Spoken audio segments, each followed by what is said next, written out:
It is 7:01 p.m. We want to welcome everyone out to the Highland City Council meeting tonight. We will begin by having an invocation by myself, followed by the Pledge of Allegiance by Council Member Kim Rodela.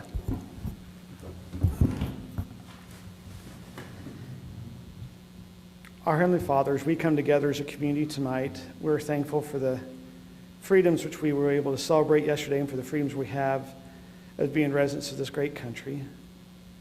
We're also very thankful for the setting we find ourselves in and as we go about with this beautiful community, as we discuss different things tonight, we ask you might be able to be with us to make the best decisions, that we might be mindful of those individuals that might be affected by the different decisions, and we might be able to make the best decision for our community. At this time, as we don't have our council member, Sarah Peterson, we ask that you might be able to watch over her. She's traveling. And please be with the rest of our community at this time as we are struggling with water, that you might be able to bless us with the water that we need to be able to provide here in our community and throughout our state. And please also be with our police and fire as they go about serving us as well as many others, that they also might be able to go forth in safety. And we say this in the name of Jesus Christ, amen. Amen. All rise for the Pledge of Allegiance. Pledge allegiance to the flag of the United States of America and to the republic for which it stands, one nation, under God, indivisible, with liberty and justice for all.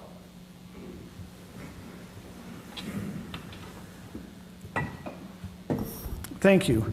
At this time, we have set apart for unscheduled public appearances. If there's anyone here that would like to come up and discuss items with the council that are not on the agenda, we'd invite you to come up at this time, and please keep your comments under 3 minutes.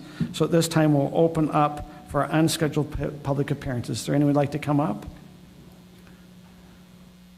Seeing none, we'll go ahead and I just want to make sure these are all, okay, these are all on the agenda. We'll go ahead and we'll close the unscheduled public appearances and move on to item number 2, which are consent items. Consent item A is Planning Commission appointments of Trent Thayn as a full-time council committee member there on the Planning Commission, and Chris Dayton as an alternate Planning Commission member. Item number 2B is a plat amendment to the Highland Marketplace easements. And item number 2C is final plat of Aberlour. Is there anything that we need to pull from the council? Without pulling anything, Mayor, could you just tell us a little bit more about the two people that you're appointing? I believe we have Chris. Would you mind come up at this time and just maybe share with the council a little bit about you? That Chris is going to be is down to be. So Chris Dayton is down to be for the alternate on the Planning Commission. Chris. Chris here? Yep. Sure. Thank you. It's great to stand here. Been a Highland resident now, my second time around, and happy to be back. Wanted to get involved. I studied urban planning when I was at the University of Utah many years ago, and figured this was one way to get back. So opportunity arose, had a nice chat with the mayor, and he was nice enough to say, let's test this out on an alternate basis. But I'm happy to be here. I love living in Highland, and love to do my part and get to know more of you as time goes on. Thank you. Any questions? So you ran for city council before you moved to Cedar Hills. I did. When you were living here before. So welcome back. Thank you. Good to be back. So Chris actually ran when Scott and myself ran for city council. Was it 5 years ago, Scott? Was that right? Rub it in. No, we're not rubbing it in. I'm just saying, but we saw that, one of the reasons for Chris is I saw that he stood up 5 years ago to want to run. To me, that was also putting yourself out there. Like you said, we have another one kind of napped in here tonight. You put yourself out there to the community saying, hey, I'm willing to kind of serve. So I appreciate you coming, and when you applied, that kind of, for me, it moved it up a little bit. So. Awesome. Thank you. Okay, thank you. That's good. Trent Thayn is not here tonight. Trent was our alternate on the Planning Commission, and he is just moving from alternate to now be a full-time Planning Commission member. Is there any questions about Trent? I think he was here when we appointed him as an alternate. So if there is nothing else, we're ready for a motion.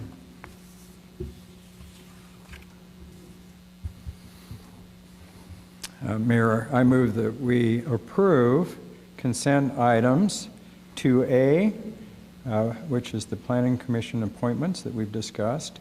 2B, the Plat Amendment Highland Marketplace easements, and consent 2C, the final plat for Aberlour, which has been discussed a great deal. I'll second. Motion by Scott, second by Kim. We ready for a vote?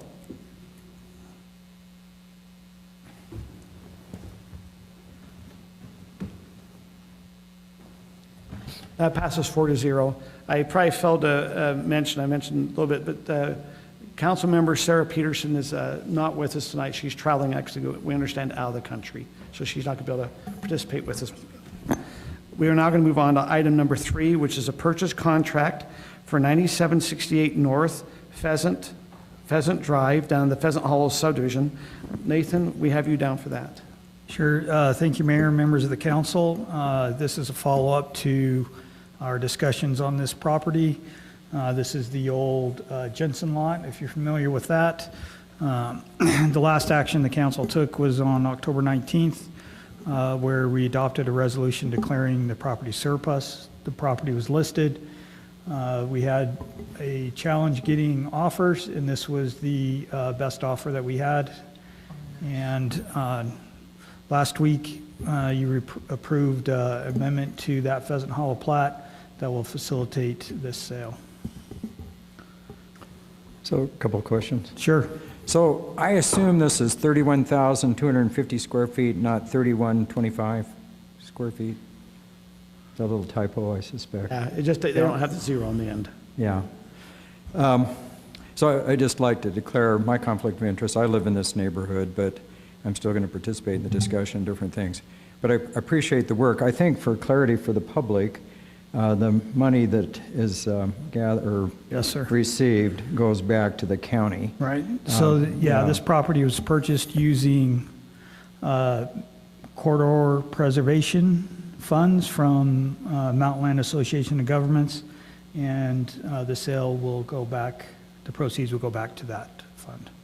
Yeah, I think it says a lot about our city when the best bid you get for a third acre, or I guess it's over a half acre, 3/4 of an acre is what I meant to say, is $500,000. I think that's pretty impressive. Yep. I mean, I remember when I bought in that neighborhood, the lots were $15,000. Oh, Yeah. You know, some of the things that maybe for the residents here, this lot does have some easements on it. You know, Scott, you bring up about the cost, the contract here is for $465,000. This does have some easements. It's along the Canal Boulevard in the very back. So, you know, actually in Highland, it appears some of the lots are going for over $500,000. So this one, we actually had it marketed for well over $500,000. We were not getting a lot of offers. We put it out there, I believe, in January. We changed some pricing in March, and this is where our offer came in. And the council in the past had moved a little bit on some easements because we had quite a bit of an easement on the very back side that was making it hard to design a home on this lot. But this will be a beautiful lot down there in the Pheasant Hollow subdivision. Any other questions the council has? I'd like to make a motion. I move that the City Council approve the real estate purchase contract for the residential lot located at 9768 North Pheasant Hollow Drive. I'll second it. Moved by Kim, seconded by Scott. Ready for a vote?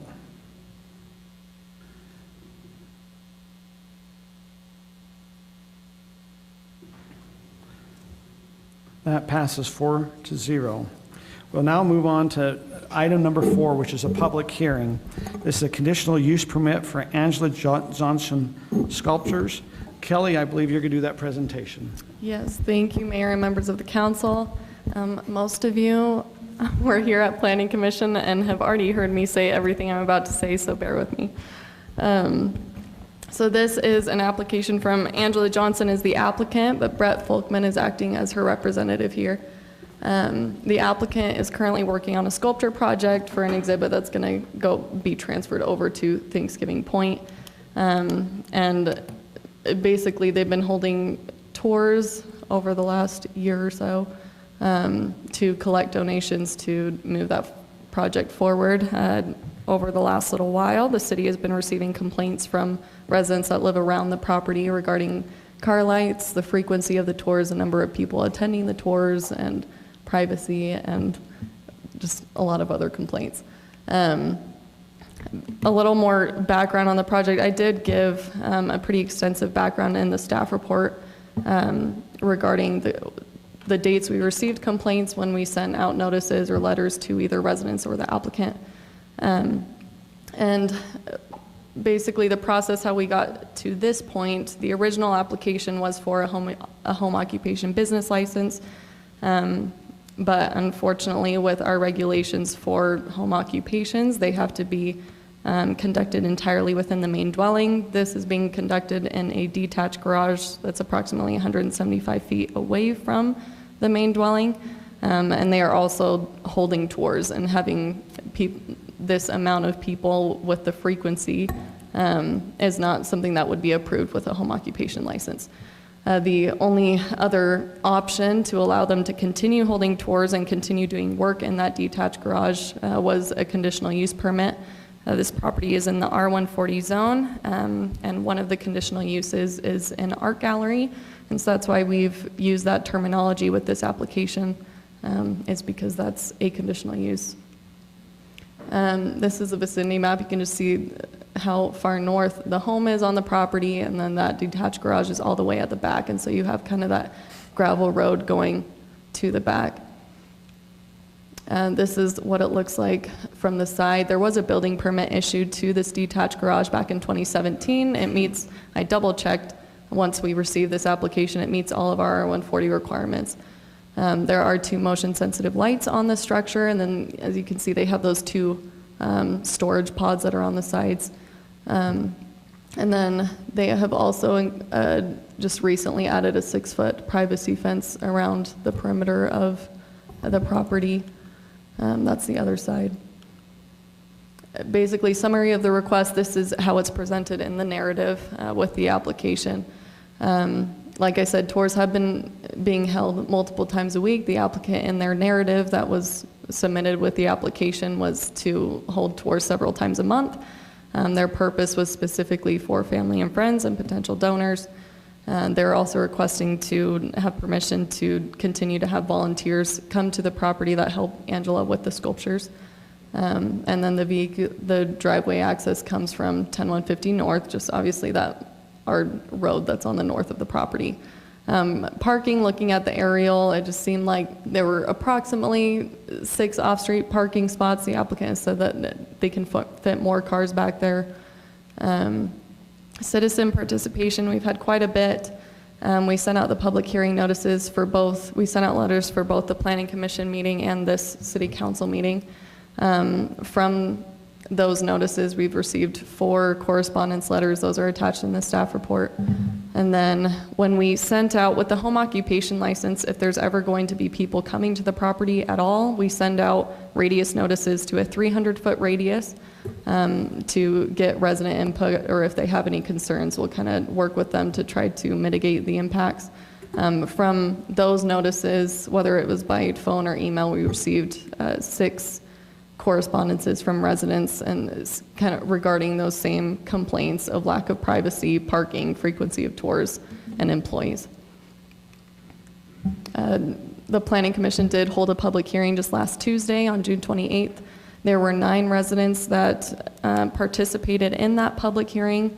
They just expressed those same concerns regarding the traffic, parking, the light from the cars going into the backs of their properties, how many tours there were, number of people at the tours, et cetera, just all the same things. During the meeting, the applicant and residents discussed and came up with an agreement regarding certain stipulations. The Planning Commission based their recommendation off of what was discussed during that meeting. The first 5 are just the stipulations that were recommended by staff. They added on number 5 like a sunset clause that states that no matter what, whether it's sold or not, the permit will expire by end of July 2024, so it would give them 2 years. And then number 6, it goes into a lot of detail regarding number of tours. They agreed on 7 tours per month. 2 of them could go till 8 p.m. and the rest have to end by 7. And then they wanted the address numbers on the house to be lighted so they could be visible from the street. And then no driving in the dark on the gravel road. And so if they were there past dark, they would have to park on the driveway and they couldn't drive their cars to the back of the property. And then they were limiting it to 2 donor automobiles maximum per visit. And it was specified no buses, so it had to be like automobile size cars. There's a pretty detailed analysis in the staff report regarding each of these considerations. This is what's in code under our conditional use procedure for things that the Planning Commission and City Council should consider when reviewing a conditional use permit. These are other considerations based on the complaints that we as staff just recommended that you, as the council, look at. Most of these are addressed in that Planning Commission recommendation. Something that we're also recommending possibly looking at is that on the bottom, just to help residents and staff track the number of tours, to maybe suggest specific days that the tours be held. With the business license, it would still be subject to our standard business hours, so they wouldn't be able to hold tours on Sundays anyway. But if you wanted to be more specific with that, it's just something to consider. And those are the 2 potential motions. That first one has just the and or on the very end of the approval if you agree with the way the Planning Commission recommended, or if you want to make any changes to that.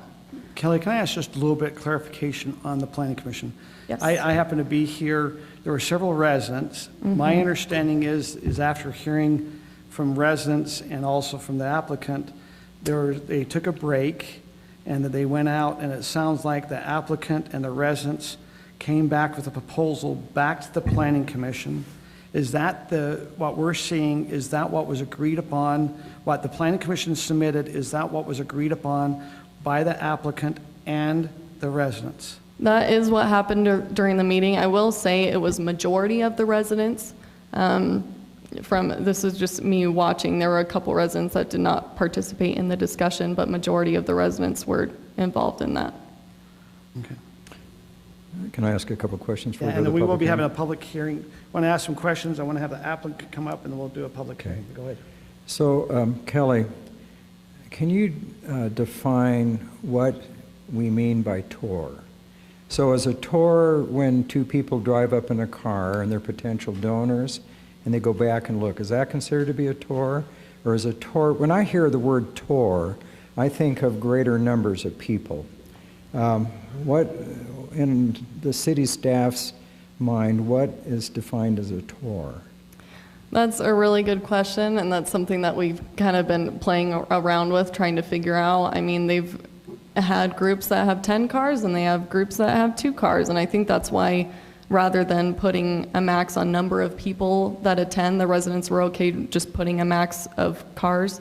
'Cause, I mean, it's hard to just be like, a tour constitutes 6 people. That's what creates a tour. It's just kind of, I feel like people would have different opinions, and so it kind of goes back to the residents, whether, like, what impact they're okay with or what they recognize as a tour, at least in my opinion. But we don't have a stated definition in our code as to what a tour is, and so it's really based on interpretation by the council. So, yeah, and that will be kind of difficult because I think it's hard to define. So I guess, you know, we have rather detailed recommendations from the Planning Commission after this 2-hour debate, I understand. The thing is how do you enforce any of this? I mean, how do you enforce that 2 tours can be till 8 and some can be to 7 and, you know, and how many and different things? I mean, we don't have the police there. I guess the neighbors could be there recording everything, but sometimes I think we make things too complex. I just don't know how you can, and the other issue is we can't drive on the gravel driveway after dark. I mean, in the winter it gets dark at 5 o'clock. So I don't know, I think there's a lot of things that we need to kind of hash out here on this because it seems a little too complex for me. Agreed. This is something I'm like, we typically with these things, we don't have the staff to police this kind of stuff. Right. And this would just, like most of our code compliance things, come from complaints. And so this would be, just being honest, burden to the residents to be watchful of if it matters to them and submit complaints to the city. The third question will be my last before the public hearing, but when did you start? I saw the timeline here kind of starts in December. Is that when you started getting complaints? That's the first complaint we have record of, is that December complaint, yes. And that's when the applicant was approached and said, you need a business license for this? Yeah, the So up to complaint that- went to our business department, and they addressed it first, and then it kind of came down the line to the rest of us.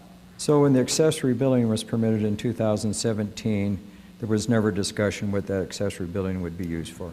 Right. No, it was just a detached garage with a little half bath in the back. Okay. So, Okay. Now, Kelly, just making sure I understand, when the complaint came in, there was not an active building permit, or they did not have a business license to be able to be doing business there, correct? they had a building permit, no business license, correct? And has the city granted a business license in December? Did they grant a business license? No. So they've been operating up until now, and this is our decision to decide, are we going to give them, in a sense, a business license to be able to function if it be a conditional use or not? This is what we're talking about tonight. That's correct. That's the thing. If the council decides to approve the conditional use permit, they would get a business license. This wouldn't be a typical like home occupation license, because obviously that has different regulations than what we would hold this conditional use permit to. So But it'd we're be a business permitting a license. museum, basically, right? Do we have other museums in the city, other than? Outside of like Heritage Park? Park? Yeah, other than Heritage Park? Okay. No. Okay, at this time, I'd like to invite the applicant, is that Mr. Falkman? To come up and maybe just kind of give us a little bit of background, and if the question has, and then after we'll turn it over to public hearing. Wonderful, thank you. If you'll just state your name and what your position is with this.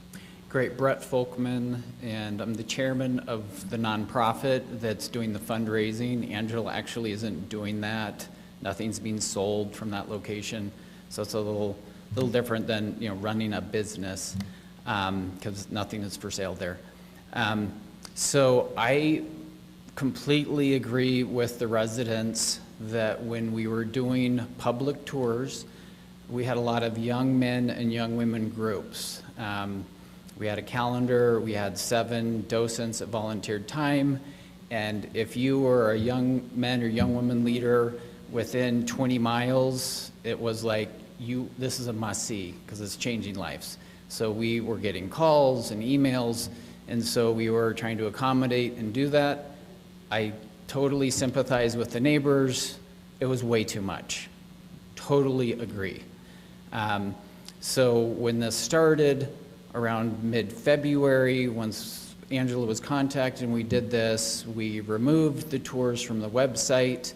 I monitor my email and phone numbers on the website. I would get calls, I would get emails, and I would say, we're not doing tours, sorry.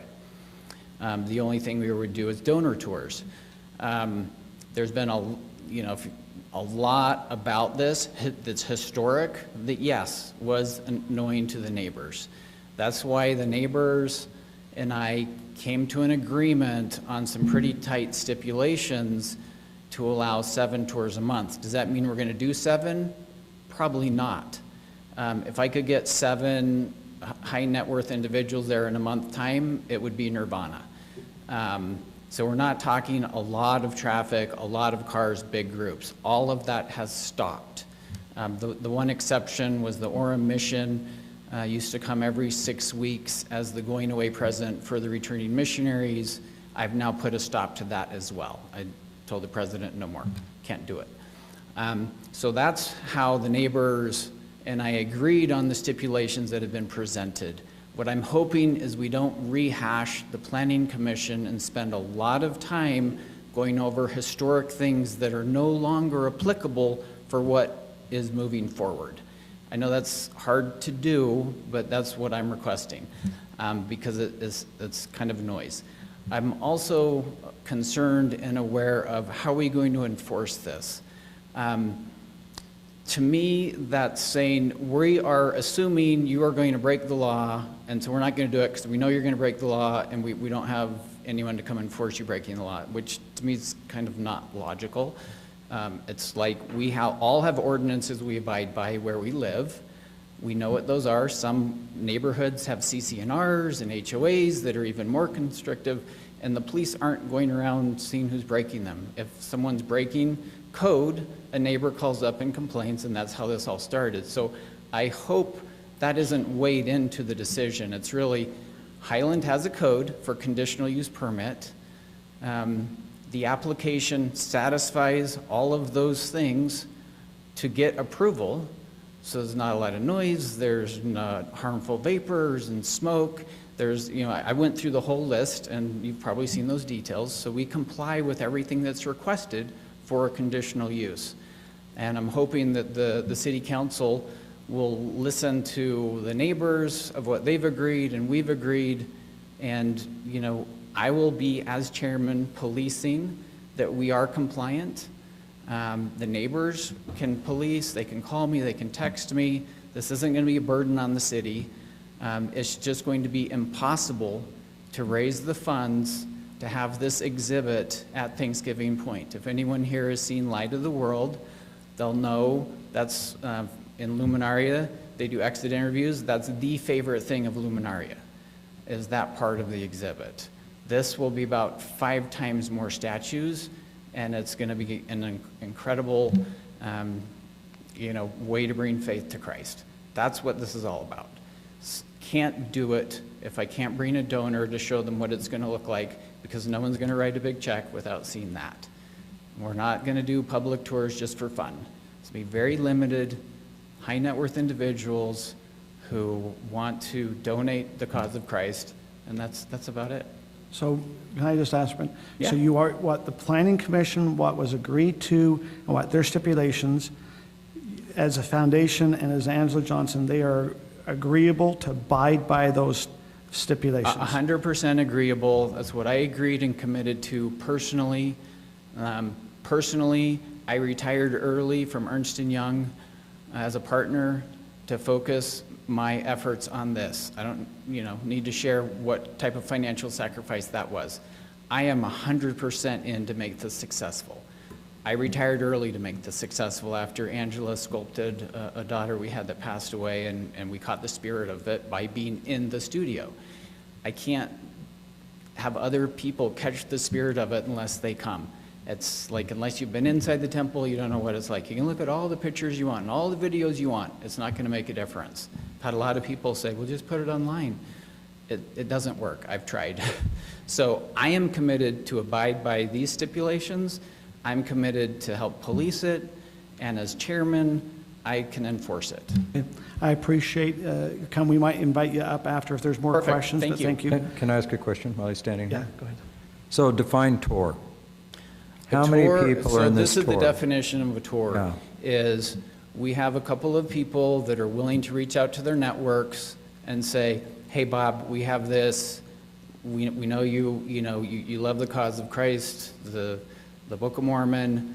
We think this might interest your family foundation to make a significant donation to move this forward. We set up a time. It's usually a husband and wife and kids, because people want their kids involved with this. That's why I was, able to limit it to, no more than 2 donor cars. I will say, a lot of times these are older folks. Most of their kids are in college, so I'm going to have them, meet and come in just 2 vehicles, which is fine. Totally happy doing that. They come, they spend about 45 minutes. We do a short explanation of the exhibit. We show what the final realization is going to be. We let them ask questions, take photos, and then they go home, and in their family foundation meetings, they decide and pray about, is this something we want our wealth to help support or not? And a lot of times, they're very involved with tons of other wonderful causes, and they're like, this is awesome, this is great, but it's not for us. And sometimes they write very large checks to move this forward because they want this exhibit. They want that for the community. Anyone who's been to Light of the World, the Christ Sculpture Garden would not have happened with donors. this is the same way. Without donations, the community will not have this. And looking at statistics with Utah tourism, there'll be millions of people who will enjoy this exhibit if we can get it done. And I cannot raise the money if I can't bring some people there to look at it. So can I ask another question? Sure, absolutely. How have you been involved with Angela on this project since 2017, or she'd No. already started it and you came in as to supporting it? How does that work? Yeah, so she built that building just to sculpt. She had the idea at some point in the future to do a Tree of Life exhibit, didn't really know exactly what that would be. On her own, with her own resources, probably around, she's been sculpting this for like 3 years. So sometimes 3 years ago, she like literally started this big exhibit. It has over 200 clay figures in the exhibit. Based on the dollar amount target that I think we can raise, they're probably only going to be over 100 hero-sized bronze figures. So all of them in the studio aren't going to make it to the exhibit. It's just too expensive. So I got involved probably almost 2 years ago. She did not have a nonprofit, she was trying to work through Book of Mormon Central at the time, hadn't raised hardly anything. I said, if we're going to do this, we have to do it right. We've got to, get our own nonprofit, 501c3, network with the right people. We're at 6.3 million of 20 million needed. We have a couple large donors that are evaluating it right now. The Young Men's Presidency and entire board have been down with their spouses. The Young Women's General Presidency has been down with their spouses. They're like super excited. Elder Holland came 2 weeks ago. He dedicated Light of the World. He's hoping his health will allow him to be around long enough to dedicate this. The presiding bishopric, a member has been down.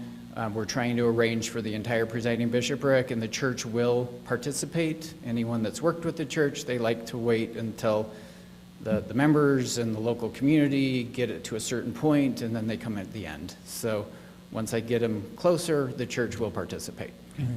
So obviously a very noble project. I'm going to ask you one more question. Yeah. So was there ever any discussion as this kind of blossomed about maybe renting a commercial building or something to do all this project? For example, in our city we have Tom Holden. He does all the stained glass, his company for many of the temples. But as far as I know, he doesn't do the stained glass in a accessory building in his lot. I also know a couple of sculptors that do a lot of work for the church in the temples, but they have their own commercial building. It's not in their residence. So was there ever any discussion of that? Because this is where we get into trouble in Highland, is where we use our personal residences for big projects like this. Yes. And I just wondered, was there a discussion? Was it a cost factor or inconvenience or? Sure, that's a great question. So when Angela started with this, it was her mortgaging her house to create this vision and leap of faith. So there was no money to go rent anything. And this came up last week. Unfortunately, there's 50 by 25 or however big that garage is. There's $100,000 of clay. I don't even want to put an estimate of what it weighs. It would be, at this stage, impossible to cut that up into movable chunks and relocate it somewhere else. Like, yeah, I've thought about that 100%. I'm like, well, maybe we should just go rent somewhere and do that. We have the funds that we could go do that, but it's physically impossible to do that, unfortunately. But that's a great question. So one more question, and because I'm just curious about a lot of this stuff. Yep. The question that I just went blank on, I'm sorry. No worries. It'll come to me in a minute. Yeah. Old timers. Yeah, no problem. And just to emphasize, with a maximum of 7 tours a month, 2 donor vehicles each, that's 14 cars a month. If I look at the Amazon truck that stops at my house twice a day, that's 60 times a month, or the dry cleaning, or anything, or the person that runs the dance studio out of their house, and the martial arts studio, and horseback lessons, and all the rest of the things that I see, because my kids, when I had kids here in Highland, participated in. The traffic was 10x, 20x what we're asking, and we will abide by the stipulation. I will make sure that we abide by the stipulation. It's not going to be a drain on Highland City Police resources. Okay. So my question came to me. Sure. So we got complaints at the city level in December. I assume that there must have been discussion going on with the neighbors and the artist long before that. There very well could have been. I only recently got involved with neighbors. In hindsight, I wish I would have gotten involved a lot sooner, and we probably could have just worked things out with the neighborhood, and this never would have come to this level. Unfortunately, I wasn't aware of all the issues. And that's why historic, absolutely agree. The neighbors have all the right to be upset and invaded, privacy and was a pain. I get it.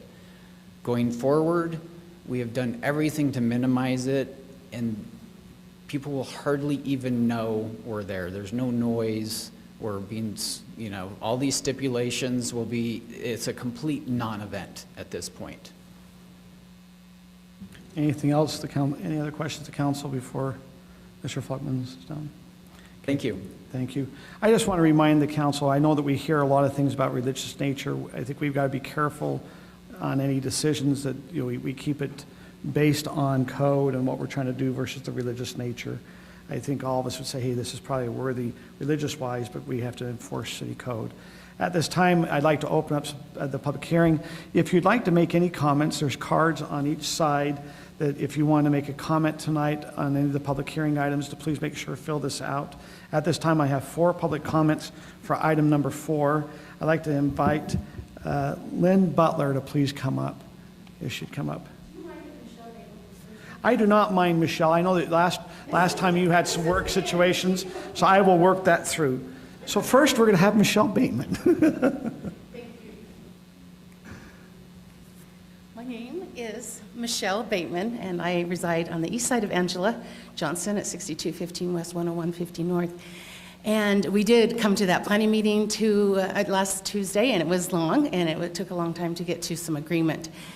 And I am still in an agreement as long as the stipulations are in place and he abides by them. But my concerns are a couple of things is how are we, so when we left and got out to the parking lot, he said, hey, we did agree on those 2 cars, but then I come to, that'd be a 3rd car. Do I need to park down the street?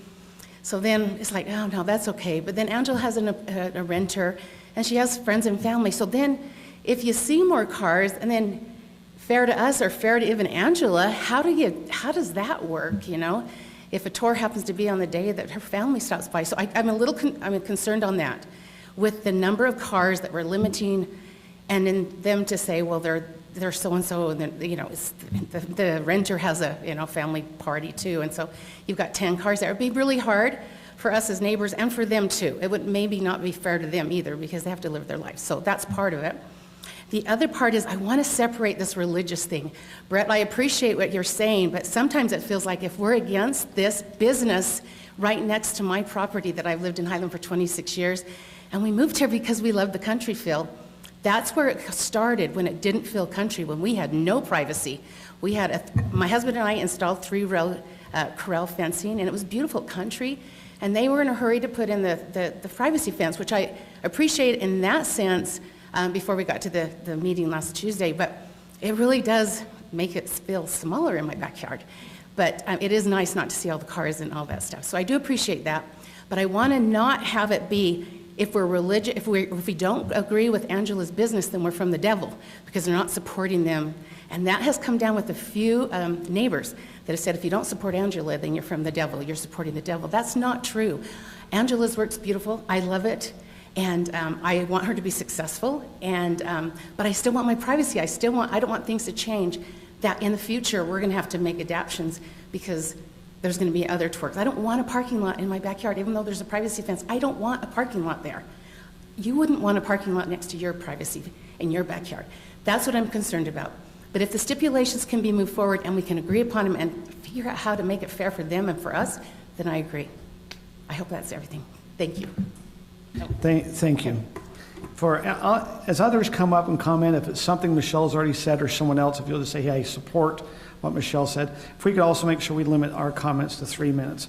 Well, now we'll have Lynn Butler.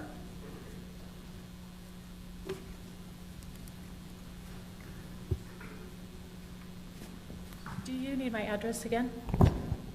Lynn Butler, 6232 West, 10150 North. I live directly across from Angela. I support stipulations as we agreed upon, if they happen. Historically, there is no trust. Angela never came to me to see what kind of impact it was having or how she could mitigate it. She didn't go to the neighbors. They can also tell you that. Also, I'd like to correct something that Kellie said that was wrong, which was last week when we sat down and talked with Mr. Folkman that only more than half took place. That's not accurate. The only neighbors that were invited to participate were those who live next to her and those across the street. The others who were in attendance, which was at least 3 other houses, which would mean 50%, not more than 50%. Just so that you're aware, there are a lot of people who weren't allowed to give their opinion on that. So this is really a matter of trust. If it's really going to be what it is, if he does what he says he's going to try and enforce, he doesn't live there. He's not always aware of what Angela does as far as tours. So hopefully, this is trust. Angela is my friend. She's my neighbor, but also she hasn't been considerate. And hopefully there's a way that you can make all this happen. I don't want to police her, but also I don't want to pick up soda cans that the young men leave on my park strip. So hopefully the whole tour thing is like he says, and it's not all the donors who are being charged $10.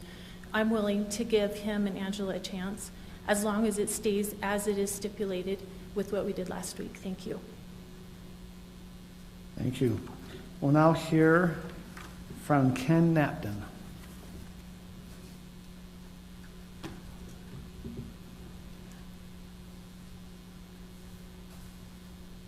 Good evening, Ken Napton, 6255 West, 10150 North. My wife Debbie and I are direct neighbors to Angela, to this property that's being discussed. So first of all, thank all of you for your service. Appreciate what you're doing for our city. I just want to share, a lot of my comments are already in the packet. I was one of the residents that provided some written comments here. But I just want to share that this is a very emotionally charged issue, as you can probably tell. That's one of the reasons why the Planning Commission went the way that it did. There's a lot of emotions here. And unfortunately, those emotions are not going to end with the issue of this conditional use permit. There's a lot of history here, and we are cautiously optimistic as the neighbors that the stipulations that have been outlined are going to help resolve some of the challenges here. But I would just reiterate that it's cautiously optimistic. I think you can tell already from some of the comments that there is some concern that the use of this property will end up being whatever is allowed via the conditional use, not necessarily what's specifically being asked for. And so I would just ask that you be very careful in your consideration of the stipulations, and just understand that we are in support of Angela, we're in support of her work, and as the neighbors directly around her, we are in support of the stipulations as they're outlined. Thank you. Thank you.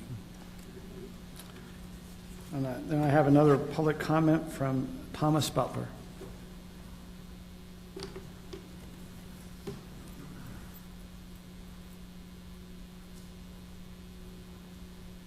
Good evening, Mayor, Council. Thomas Butler, 6232 West, 10150 North, directly across the street from the applicant.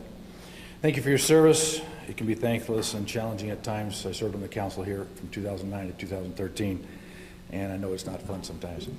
I'd like to reiterate a couple of comments I made last week, just briefly. This is not about religion, as has been stated. This is not about the LDS Church. This is not about tourism, and it shouldn't be. This is only about use, zoning, and property rights. And Angela has property rights, absolutely. No one's denying that. However, her rights are only valid so far as they do not negatively impact the neighbors in the city, in her neighborhood. And we're all entitled, as Michelle mentioned, to the quiet and peaceful enjoyment of our real property, and no one else's rights supersede anyone else's. So it's all come down to these years of use in establishing a commercial use in an existing R140 zone, which is problematic, and I guess I would hope that you could empathize with our situation if this was all of a sudden a surprise in your neighborhood. I think you can. And anyway, we're not opposed to Angela. As has been stated, we think she's talented in creating and storing statues on her property. We think is fine. The problem is and has been always the tours. And the claim is that they've been terminated. We hope that that's the case, except for the ones that have been agreed to in the stipulations. And so I would encourage you one more time to review the term tours and make sure that that's nice and tight for everyone's interest. This is not emotional hyperbole of what if this or what if that. This is many months of real life experience by the neighbors in the neighborhood. And I'd like to just correct Kelly on one little point as well, no offense, that Carl Hull did present the solution to the problem last week when he suggested to the Planning Commission head that the impacted neighbors and the applicant meet and try to go through this, and he thought that we could have a solution in 5 minutes. I think it took 7, and it was taken care of. However, there were 2 conditions that if Heather would want to check her notes from last week that didn't make it into that list on number 6. One was a painted curb with reflective paint. I would ask that the council reinstate that onto the list, which it was on at one point, as well as no on-street parking for the tours. They either need to be in the back or on the driveway, especially on the driveway ramp after certain hours to accommodate the concerns of the abatements who have the issues of more issues concerning the noise. We'd like to make sure that the council gives us the assurances that if these things are met, we're all happy. Kumbaya, it's all great, it's all wonderful. However, we don't want to be policemen, but at the same time, we would ask that if it's a bait and switch, that we would at least have the option to be able to present concerns and that the council would honor those concerns and revoke the conditional use permit as it would be violating the conditions. Thank you very much for your time. Thank you. Okay, I have no other comment cards here from any other public, so we will now close the public hearing, and I'll turn the time to the council if they have questions or things of that nature.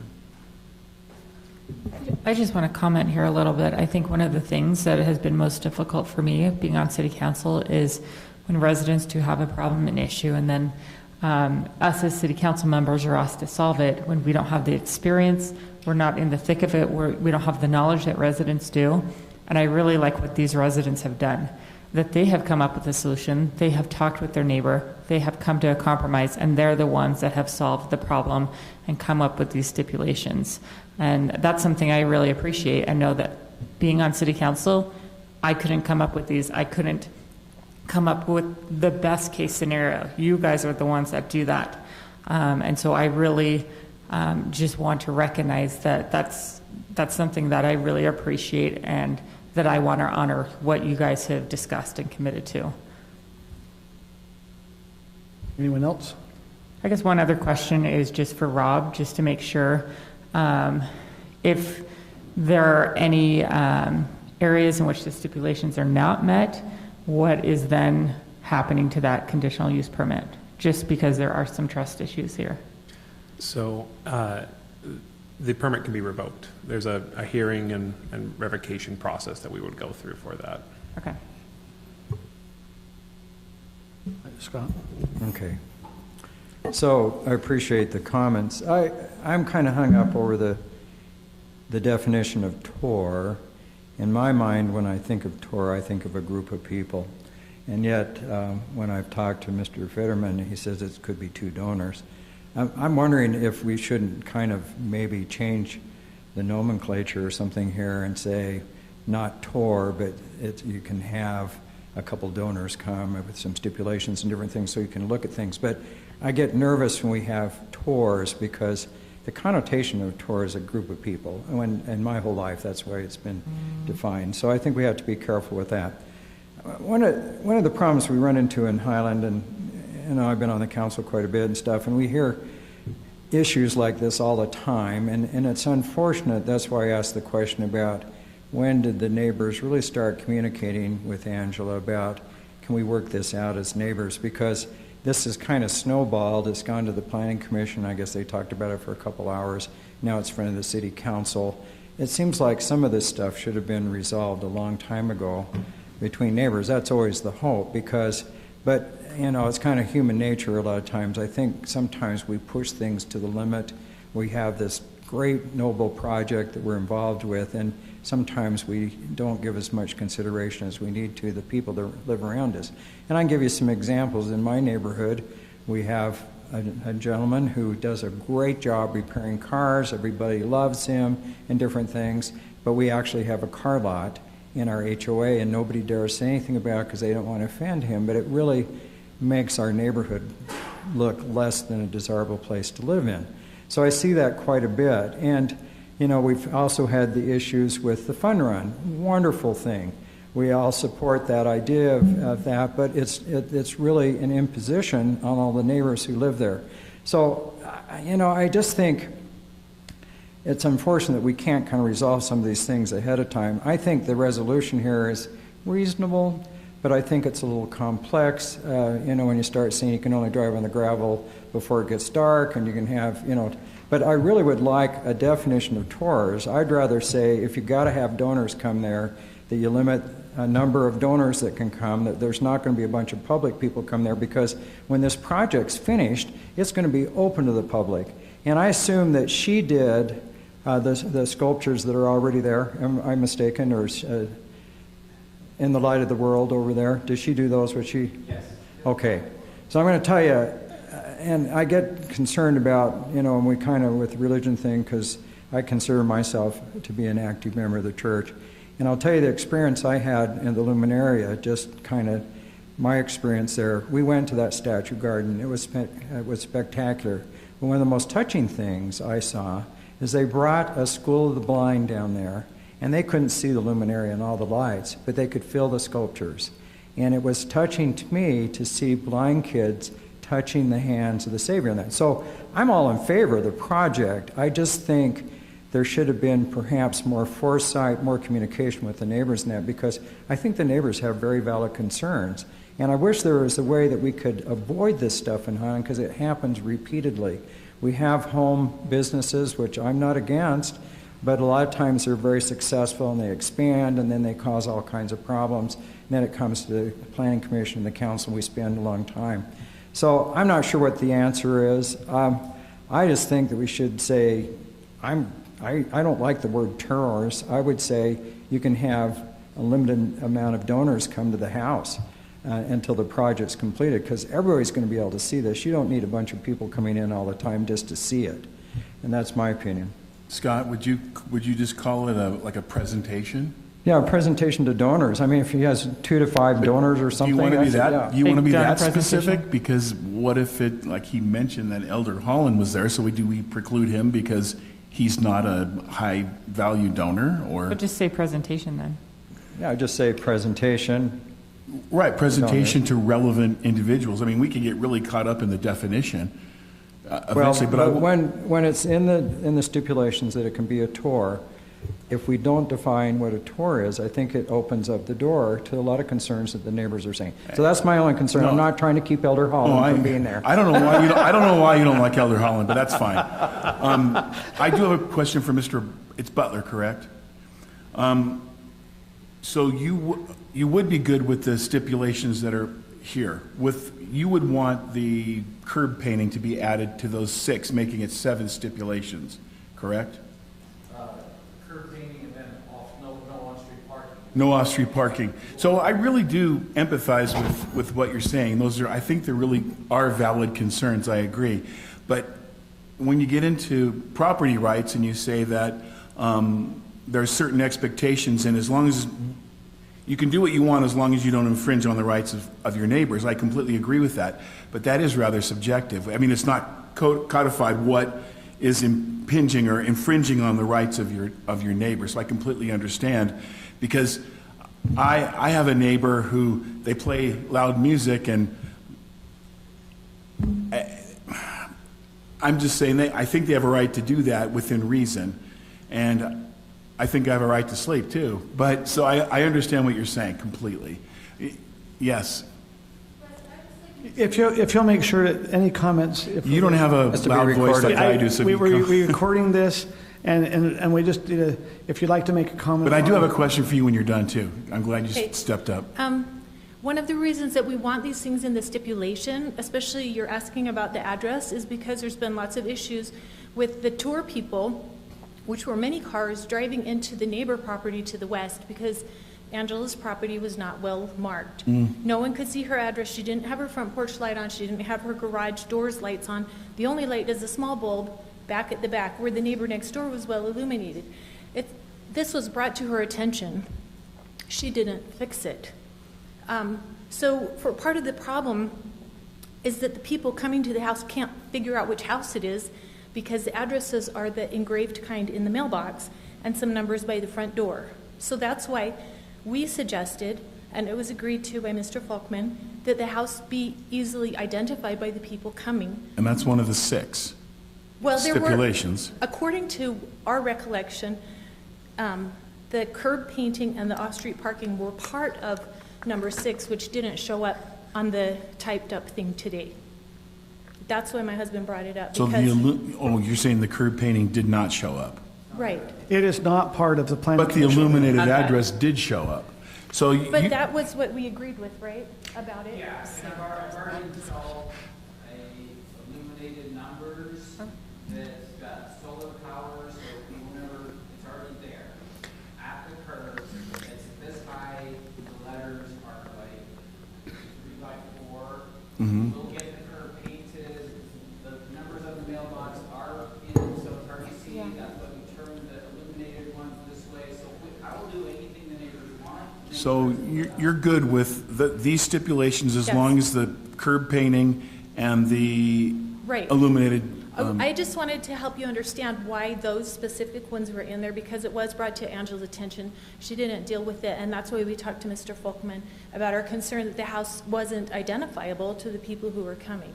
We requested that they make it easily identifiable so that they don't end up in someone else's yard. Yeah, knocking on someone else's door. Oh. Okay. The other thing you were mentioning, the numbers and the percentages of neighbors that were notified and actually participated in discussion. Were you using that as a point to not to move that we not approve this? Or you're saying with the stipulations you are in favor of it? Yes, I am. Sorry, I'm a details person, and so I found that No, there was an details are inaccuracy great. in what she said, because there were at least 6 neighbors and only 3 were invited to speak. So I just wanted to correct that inaccuracy. But as stated, as Ken said, we're cautiously optimistic that what Mr. Folkman has said will actually happen. We agreed upon it. We told him all what we needed to make it work for us, and he said that would be fine. He was unaware of that. Angela never came to any of us. So he has stepped forward, and we talked with him, and that's how it was resolved quickly. Yeah, I agree with Kim 100%. This is great that you came together and came to some mutual conclusions and agreements, and I think this is a great way for a city to operate and not to have litigation and all kinds of. Yes.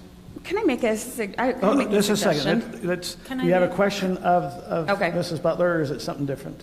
No, I have a suggestion for moving thank forward. you. Just a second, Tom. Let's just go ahead. Yes, sir. Brittany, do you have a question? No, if he has a comment, it's fine. Tom? Yeah, just a response to the councilman's. If you'll come up to the mic, please, because we're recording. In answer to Mr. Ball's, Councilman Ball's question, it might sound silly, but the code requires off-street parking for basement apartments, accessory apartments. Yeah. It doesn't seem outrageous to say that you couldn't require off-street parking for the presentations with all the due museum. Yes, whatever. For the donor visits, whatever they're. Okay. Thank you. Let's bring it back to the council and keep kind of the conversation here unless there's something specific. So. Yeah, I have a suggestion because I listened to that whole planning commission. Part of it I listened to twice because my kids can't bug me, and that was a long meeting. What could we do something like this? So I know that in the code where it talks about conditional uses for a model home, it says like if there are 3 complaints about them violating the conditions, then that permit is no longer. So because it seems to be a little bit of a trust issue, couldn't we do something like that where they apply these conditions, and then if there are a certain number of complaints specifically against these conditions, then that permit could be taken? But alongside with that, could we have also, to help the residents out, have our code compliance officer give Mr. Folkman a week or two and then go do a check, make sure the lighting is okay with the residents? And I think Mr. Folkman mentioned at the last meeting that there are 8 or 10 parking spaces behind, but you can't get behind if you're driving on the gravel. So maybe it would be reasonable to get those cars off the street, because I know you're worried about the parking and the kids. They can drive on the gravel until 9 o'clock or something. But then the cars are off the driveway, they're parked in the back, and then we could have our code compliance officer check and make sure the signage is what the residents are happy with. And then if the city were to receive a certain number of complaints regarding these stipulations, then that license could be pulled. Is that a possibility? What does anyone think? I think, Rob, if we can't just automatically have it pulled, doesn't it have to come back to council?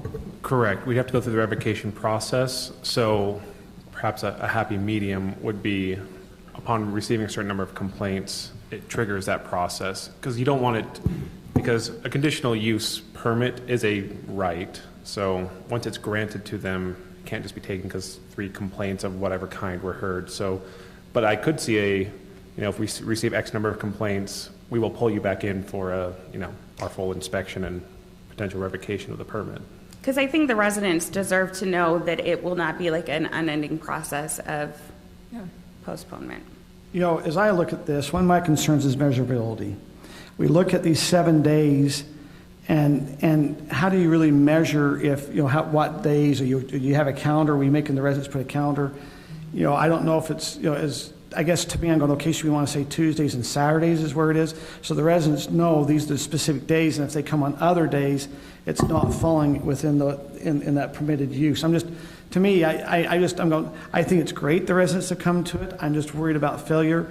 One thing when I was there at Planning Commission, and unfortunately, there's a lot of trust been lost. It appears that there was some agreement, hey, we're not going to keep doing these type of tours, but yet it kept happening. And so, I don't have a lot of faith. That's why I'd like to be more measurable, saying, okay, a Tuesday and Saturday or those 2 days a week, and then that way if it's, that's your 7, or if maybe it's going to be 8 the way it paginates. But I'm just saying it's measurable. They know the days they're supposed to be there. They know if they come off those days, that's a problem.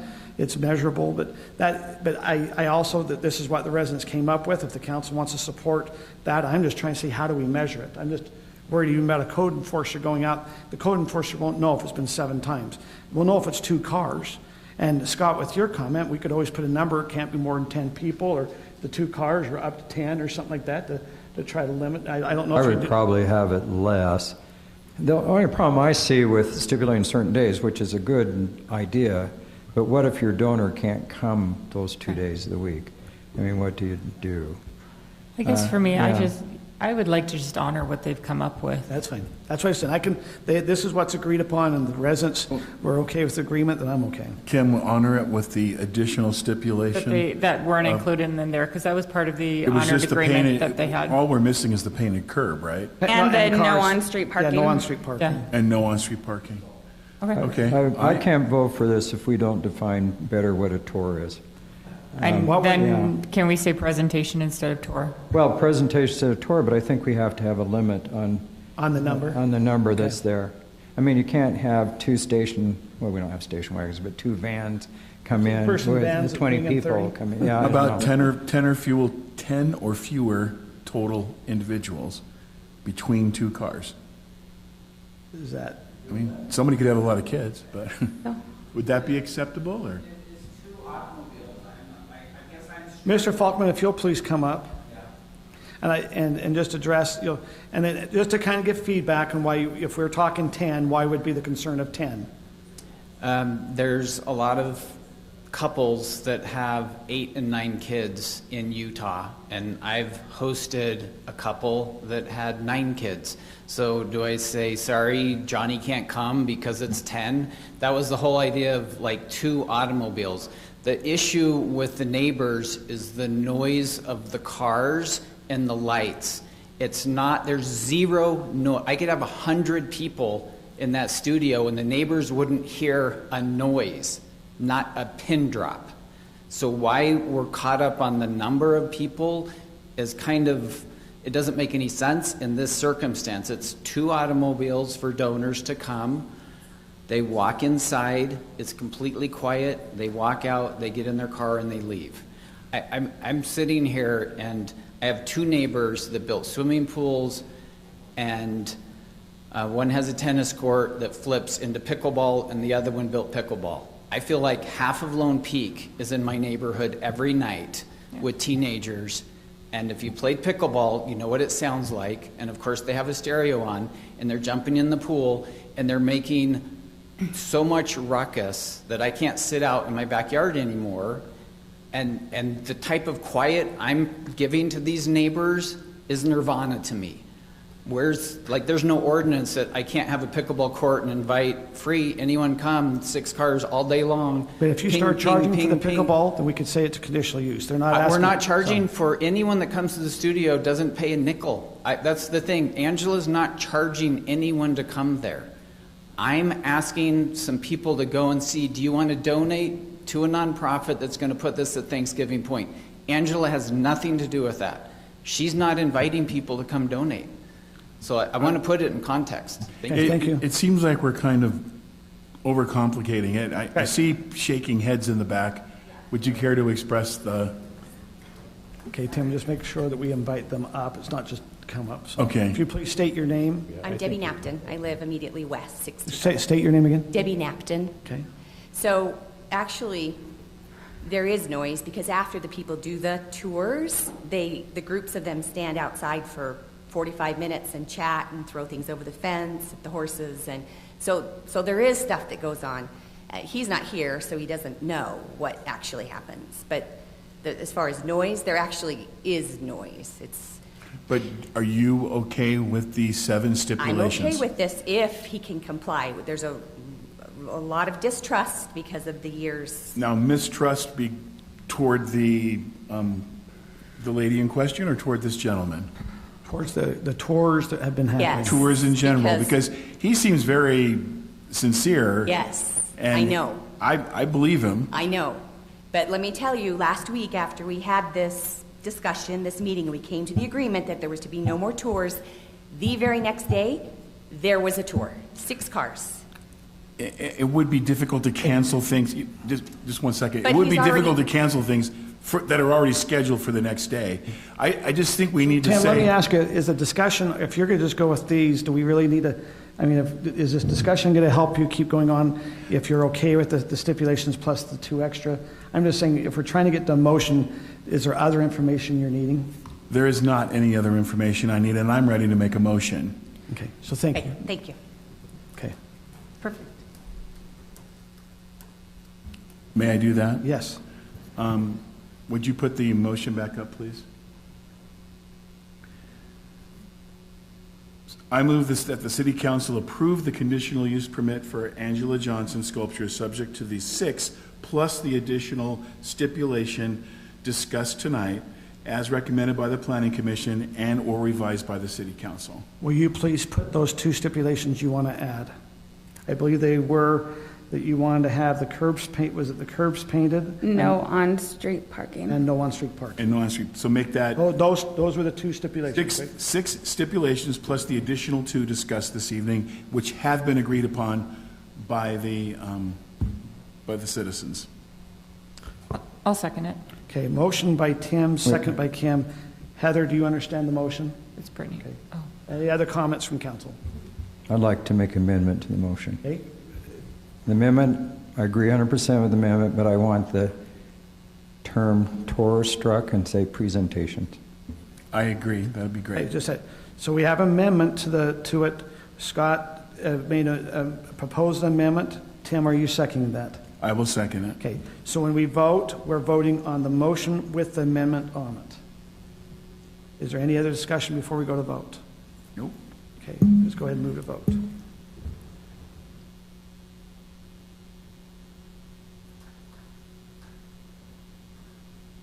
That passes 4-0. Thank you for all those who participated. Okay, we'll now move on to item number 5, which is an action item, which is pressurized irrigation service. Oh, actually, number 5, the action item for pressurized irrigation service agreement with Beth Wilson. I understand, Jeff, that is going to be continued or postponed, correct? Yes, postponed for a couple weeks. There's been some family members that just asked for that agreement to be postponed so they can revisit. We'll now move on to item number Mayor, 6. How long is it going to be postponed? Jeff? They were asking for 2 weeks, so we're hoping to get it on the 19th council meeting. Okay, because we've been talking about eliminating this ditch for years. We've passed it by the council. And my understanding is, talking to people, there hasn't been any water go down this ditch since last year. So it seems like we ought to move and get rid of it Well, if we can. the problem is the agreement that we have to enter into the Wilsons. Exactly, I've read it and I understand, but the problem is it's gone for a long time. Well, but the family's backing, it's the family is saying they won't sign the agreement. They want to be, all kids are in agreements. They need to have them all in agreement. I mean, we could pass it, but if they don't sign it, it doesn't go. No, I'm not complaining, but I just wondered what the time frame was. Yeah, they asked for an additional 2 weeks to discuss that amongst their family. But we all are excited to get this Beth Wilson agreement in place. Right. But my question is have they been using any water out of this ditch during the last 2 years? They have not this year. Last year they did receive some water down it from Lehigh Irrigation So Company. it's basically not being used anyway, but could be. Currently, no. It could be, yes, but we've been planning on this agreement, so they have not yet this year. So Jeff, to get rid of the ditch, do we need to have the agreement from the Beth Wilson, or could we can't get rid of the ditch because it's a Lehigh irrigation ditch, so as a council we can't unless there's agreement from Beth Wilson, correct? Correct. She still has all the rights to receive her water through that ditch until that agreement's signed. And what you talked to me about today, the reason we're postponing is that the family's pausing on the agreement. They just want to discuss it a little more. Is that correct? One of them has some concerns they wanted to discuss with the family further. We are close. We're hoping to get this resolved. Okay, we're now moving on to item number 6, a construction contract for Windsor Meadows Open Space Tree Project. Andy is not here, so Jeff, are you handling that? Yes. Okay. Thank you, Mayor and Council, for your time tonight. This is regarding the open space agreement. That's a service project that's been organized. Councilmember Bills has been a big part of this project. It's a volunteer tree planting project. Like I said, it's associated with the Windsor Meadows development, which is right down the Alpine Highway on the east or the west side of the highway. Unfortunately, we do not have a sprinkling system in this area of the park currently, so the cost for this contract is mainly associated to installing that sprinkling system.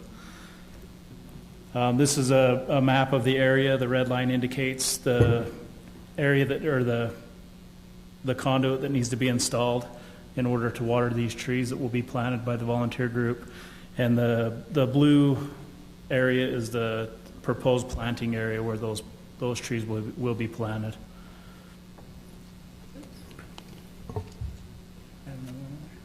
Okay. For the cost for this installation, we solicited 3 different contractors, landscaping contractors. Unfortunately, we only received 1 bid back. We haven't got a response from any others. The bid that we received was from Beckstead Lawn Care in the amount of $14,500 to install those sprinklers. Associated with the installation of the sprinklers, there's also the cost of trees. Currently, the city has these trees in hand across the street at the tree sale. We've counted them up, and our park superintendent has put together a list of which trees he is willing to donate to that project. Not donate, but be used down to that project. And then there's a contingency of 20% just for any unforeseen costs that may arise, for a total of $21,890. The funding for this project will be tied directly to the open space land sales in Windsor Meadows. And that amount currently is $95,502 collected to date. So there will need to be a mid-year budget adjustment if we do this purchase.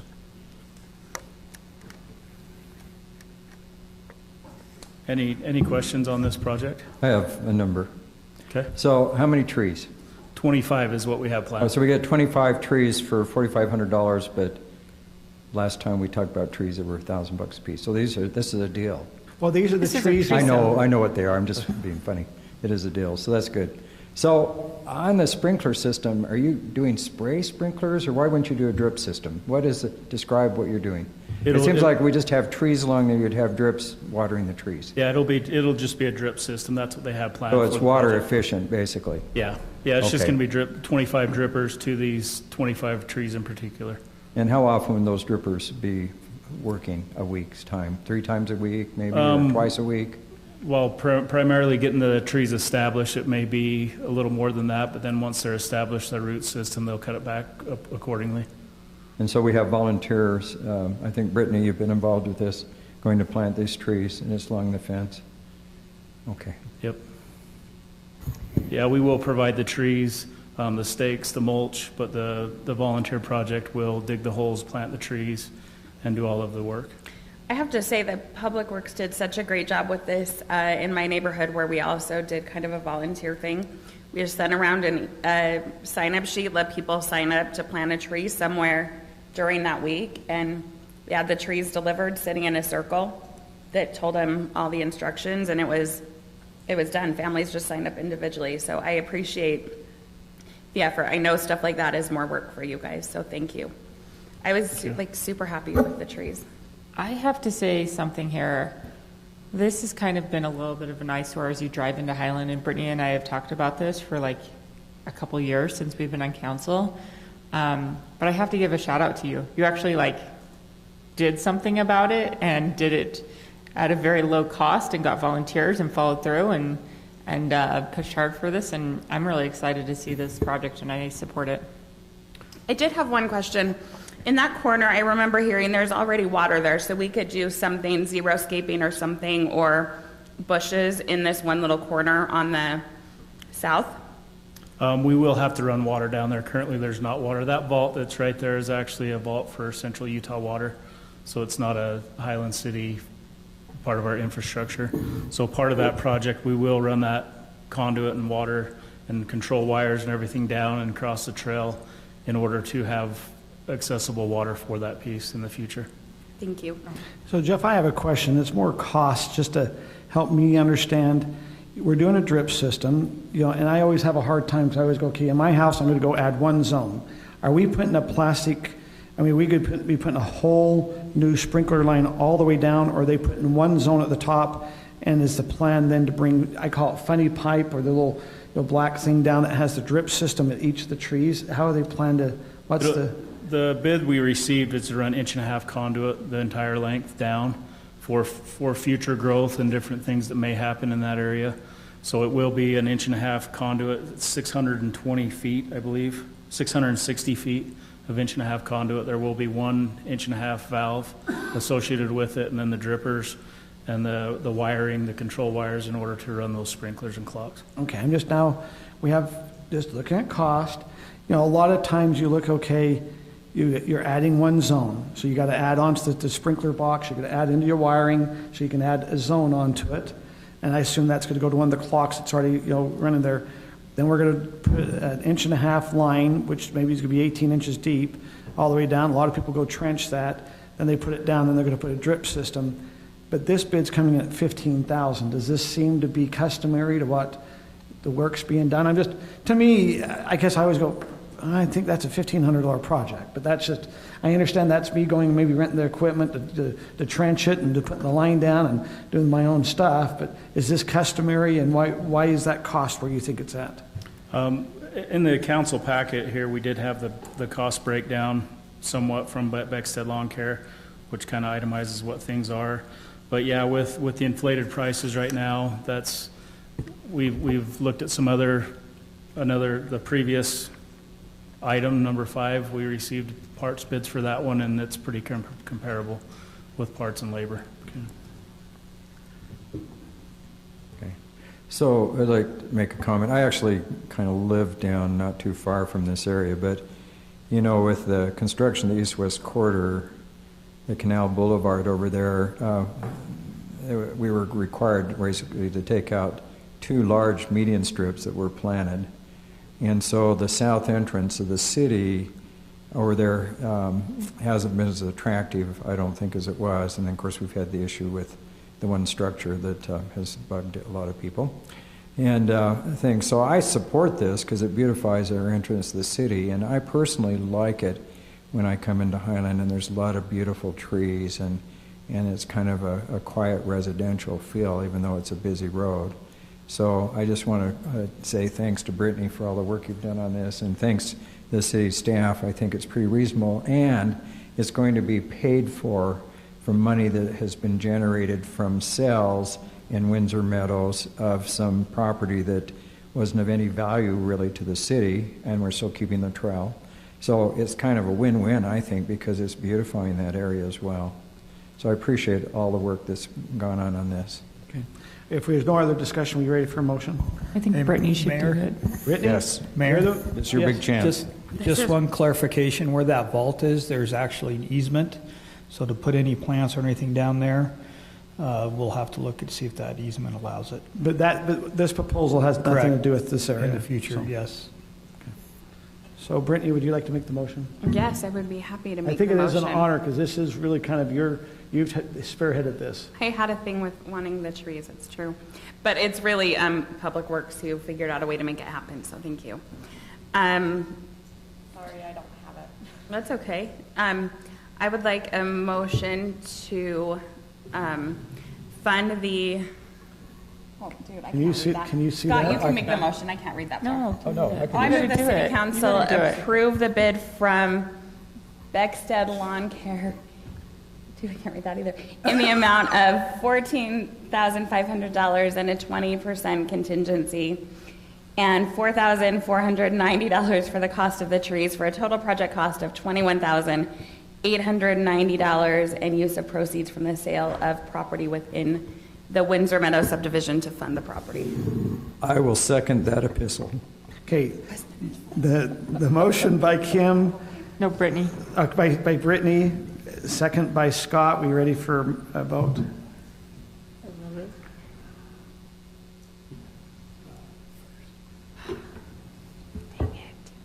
That passes 4-0. We will now go on. We have a public hearing, which is a text amendment for the pool structures. And Kelly, I believe you're going to do that presentation. Yes, thank you, Mayor and members of the council. Oh, can I get the little...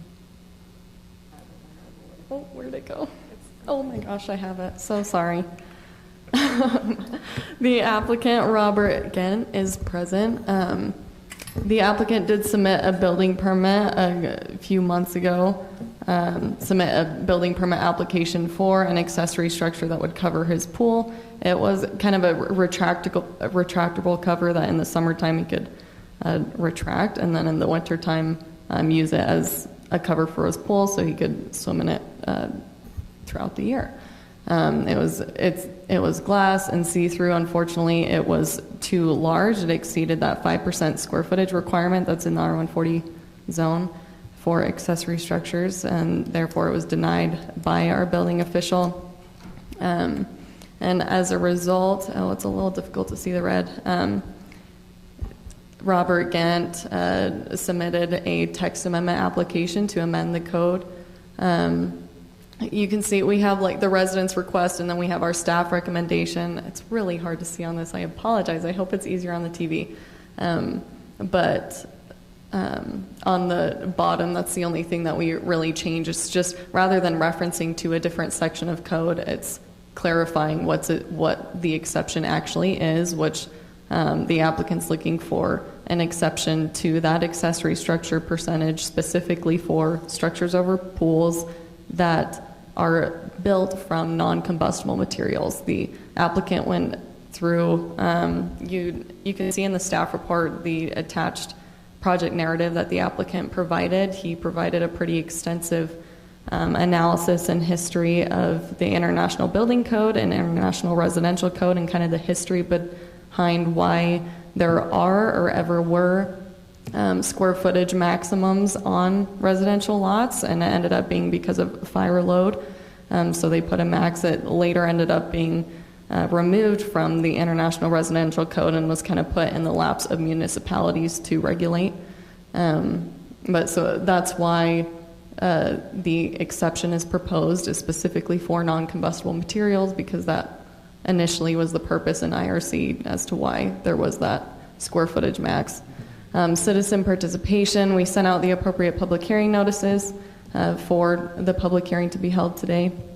And the applicant, as part of his application, this is not a requirement of our application process, but he ended up sending out surveys to all the residents in his subdivision. He ended up getting 6 responses. Those responses are in one of the attachments in the staff report. Basically, it was kind of looking at the opinions of the residents of what kind of architectural style they would like to see in a pool structure if there was one in their neighborhood. A public hearing was held at Planning Commission. There was no resident comment. The Planning Commission ended up recommending denial, as it was a unanimous vote, based on, there were 2 kind of points that they called out.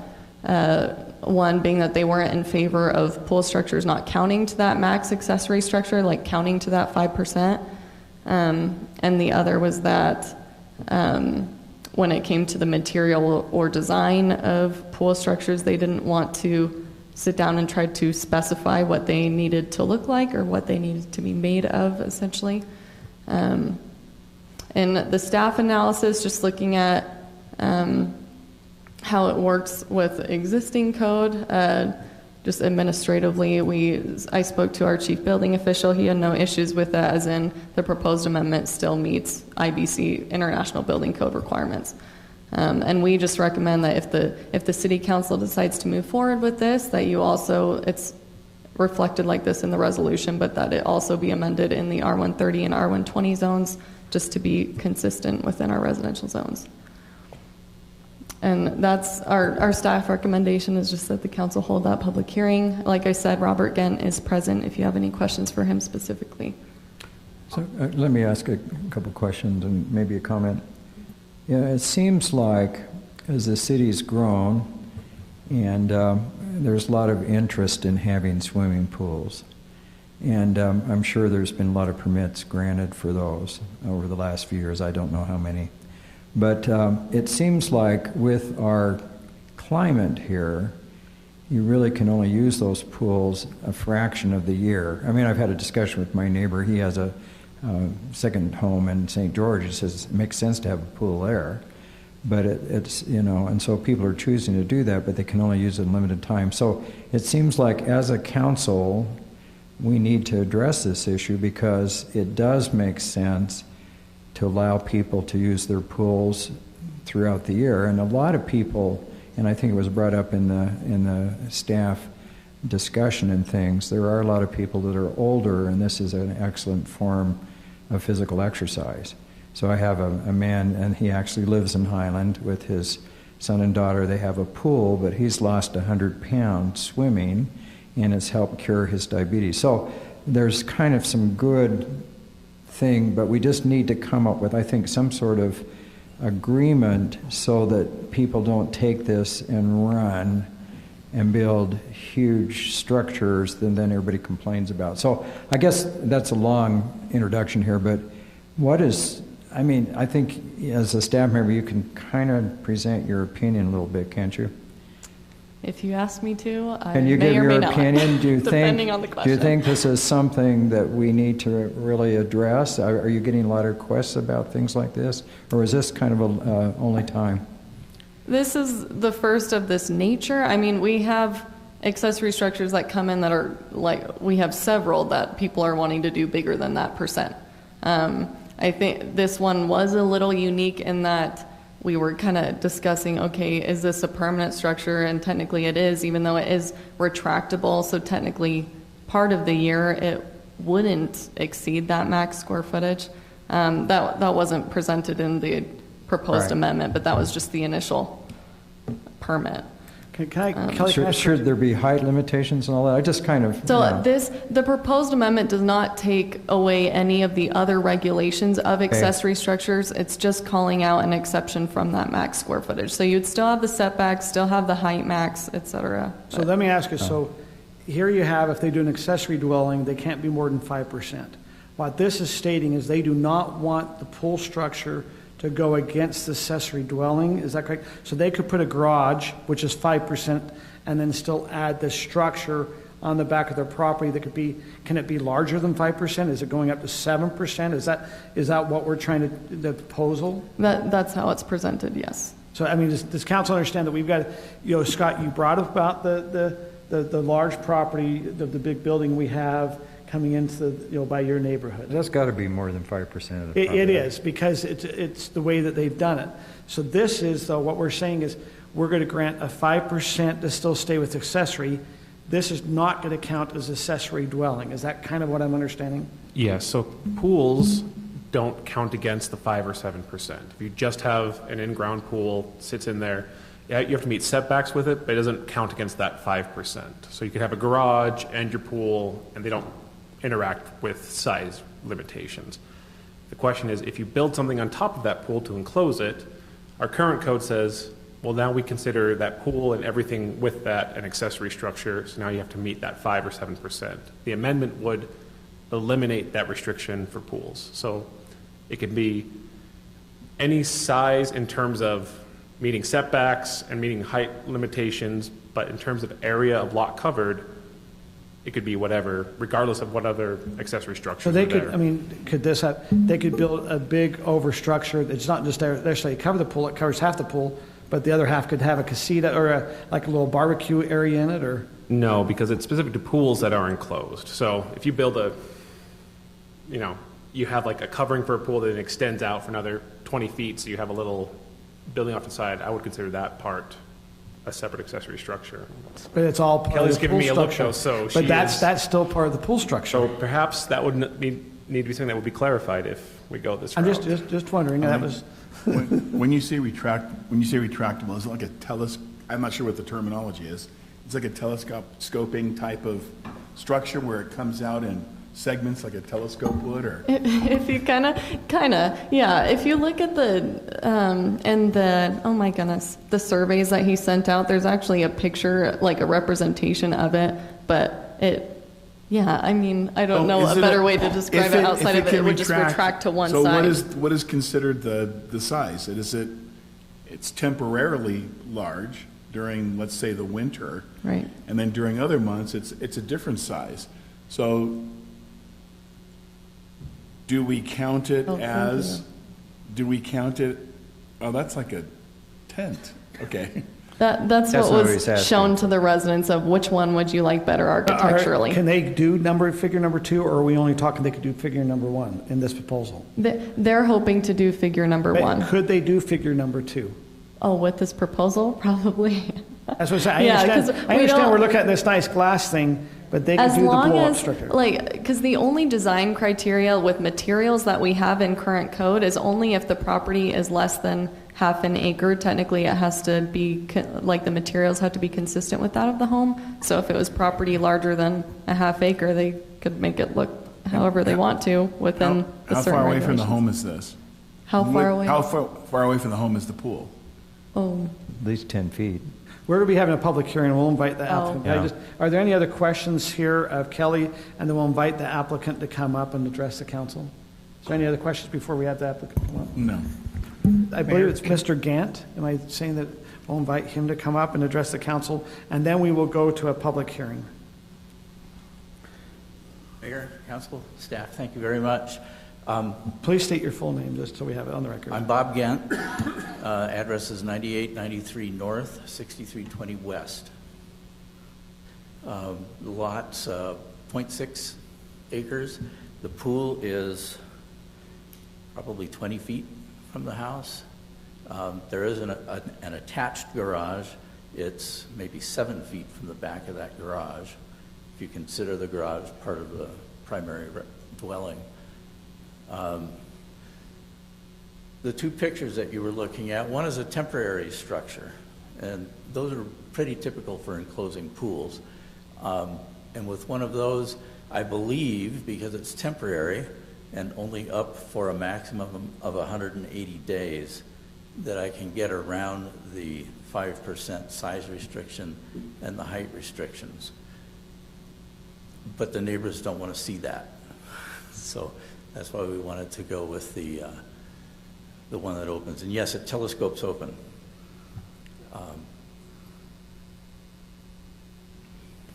Any further Any other questions of Mr. Ghent? Ghent? And you're right. Because of my age and the spinal decompression, the discs are gone. I've got to swim and ride a bike, and I can't do either of those right now in the winter. Yeah, I mean, health-wise, as people age, it's really a good thing. I'm just thinking as a council, if we make decisions, it affects everybody in the city. And so we just have to be careful that we're making the right decision. But I support your right to be able to use this year-round. And there are a lot of people, I think, in the city that would feel the same way. So, Kelly, he made a comment about the white structure here in Figure 2. If it was under 180 days, I'm not familiar with that in the code. How does that work?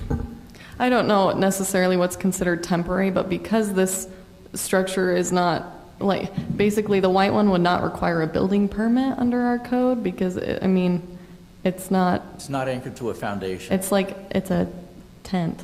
Okay. And so they can have it up for 180 days? Yes, it wouldn't be it's not an accessory structure because it's not a building. So surprisingly, and I got to be, a very prominent family down in Orem does the tent structure, I believe, over their tennis and their pool down there in the Orem area. It is ugly. I got to be honest. I'm driving down going, okay, I see that you've enclosed everything, and it's very, it's not eye-appealing. And I will, Mr. Ghent, I have a pool, and I actually look similar to trying to say, hey, do I want to try to enclose? When I looked, there was a good cost. So there is some hindrance on cost. But anyway, thank you. If there's no other questions of Mr. Ghent, then we'll open this up for public hearing. Thank you. We'll now at this time open this item up for public hearing. Is there anyone who'd like to come address this item number 7, a text amendment for pool structures? Seeing none come up, we will now close the public hearing and bring it back to council. Any other discussions or a motion? Kelly and Rob, do you see any disadvantage to excluding pool enclosures from the 5% rule? Well, remember the Planning Commission. I mean, I think I'd go ahead and ask that question, and I'd really like to understand the Planning Commission, why they all voted so heavily no. To exclude it means to allow it, which is, I think, beneficial in some ways. The downside is you will have, you often hear about the feel of Highland being very open areas, is that you could have a hard permanent structure on a building, on a lot, plus a large garage or other accessory structure, plus a home. So you can end up with a good portion of the lot now with permanent structures built on top of it. Well, what would you think about, and I'm just throwing this out there, if it's an exception made for medical purposes? Because I really empathize with what Scott said. I just don't want staff to. Couldn't everyone say it was a medical purpose? I don't think anyone you has couldn't. You would have to provide some sort of. You'd have to come to me and I'd write a letter. I don't know that I want Kelly receiving medical information from Highland residents. I like the idea, but. Well, I guess the other question I have is Mr. Ghent's talking about a 20-foot size pool. You see the permits because you need a building permit, right, for a pool, right? So I understand. What sizes do you see come in? Just ballpark. I mean, because that determines how big these structures will be to a large degree, I would think. Do you get most pools are 20 by 30, probably 20 by 36 is what most. Yeah. I was like around 20 by 40. I feel like is pretty standard. I don't review pool permits unless there are specific questions regarding any easements on the plat. Remind me. Oh, size of this pool. I do not know. 20 feet. What's the size, of your pool? Of your existing pool. It's a 15 by 36. 15 by 36. Yeah, you'll want to enclose the deck. Oh yeah, also, with so the surrounded deck. Okay. Here's my question and my struggle. I feel like every time we relax one of these codes, we're almost sorry that we did and somebody finds a way to take advantage of it or push it a little bit further. That's what I worry about. I think his building looks lovely, but if we don't know that there's a way to prevent the other type, then it makes me nervous to think of backyards all bubbled in all winter. But I do recall Rob saying that if we structure the exception in such a way to make this a unique situation, so it's not considered precedent, then that would be acceptable, if that makes sense. So a potential way of doing that, I mean, it's already limited to certain types of construction, type 1, type 2 construction, which are building code things. You could also say, make it very specific to a enclosure limited to, transparency requirements, limited to purely enclosing the pool. And you could put a maximum square footage requirement on it. Say, if you're doing a 20 by 40 pool, that's 800 square feet, you could say 1,000, that covers any adjacent area, and that's the maximum that gets excluded from this exception. Something like that. So you really try to cabin it more towards just an enclosure. You could say, it has to be at least 50% transparent and it can only cover 1,000 square feet, and then you get to avoid this exception. Otherwise, you still have to be within the 5 or 7%. So I think those are some great suggestions. I think it's hard to put all that into a motion. I'm wondering if we ought to maybe continue this and maybe have Rob and come up with a possible, a little more detailed stipulations, and maybe just give some counsel from the council on this. Could you come up with some little better stipulations? We could. It would be great if we got some opinions Direction, from council. Let's see if the council's on even favorable doing this before we try to have staff maybe go forth. So why did Planning Commission, it was a 6-0 vote to deny? Do you mind going back to that slide? The one was, that it not include, or being included in that 5%, and the other was that, like, creating design criteria. It was discussed kind of, okay, can we come up with a transparency or a certain type of roof? We don't want it looking like that white tent or whatever. And then it was like, basically, just the time that it would take the Planning Commission or the council to try to draft something like that based on just several different opinions or an image that they were looking at. It was just like, well, what if there's something else out there that could also look good, and we're limiting it to this, and then we see that and we're like, oh, that would look nice too. It was just kind of a back and forth. Well, the alternative is to have the that air supported structure, which looks like, what is that called, Baymax? It looks like what? Is it Big 5 or something like that? Big Hero 6. Big Hero 6. So it's like, I am here to cover your pool. I don't know. That's what it kind of looks like, the Michelin Man. Do we want that? Because he could go that route under current regulations, and I wouldn't blame him for doing that, because if it really helped assist him with his health. So we have to do a lot of difficult things. If we have to, like, call up construction experts and say, what are the options for covering a pool? And then say, these are acceptable looking, maybe take it back to the Planning Commission. I don't know, but I am a little hesitant to override the Planning Commission, especially on a 6-0 vote.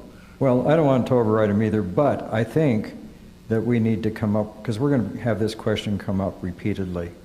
And I just would direct the staff, and I know it's another, project, but if you could look at this and maybe make your recommendations, because I'd like to accommodate the citizens of Highland that want to cover their pool, but in a way that we can limit the collateral damage as much as we can. Collateral damage, but the transparent structure, I think, looks really good. Yeah, I think it looks great. It's like a big greenhouse is what it is.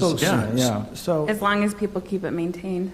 Right. Yeah. So let me just, so Scott, I hear that you'd like to continue maybe coming back with better information about the material that could be used around the pool area, and if the pool is, let's say, a 18 by 36, about what the other dimension, width, so it doesn't get, you're trying to put a limit or on the size based on the pool they might be trying to cover? Yeah, I just think we need to have some stipulations, but I think it should be something that's allowable in the code, but with some careful stipulations so that, you know, we don't build an aircraft hangar that's solid glass with the enclosure pool.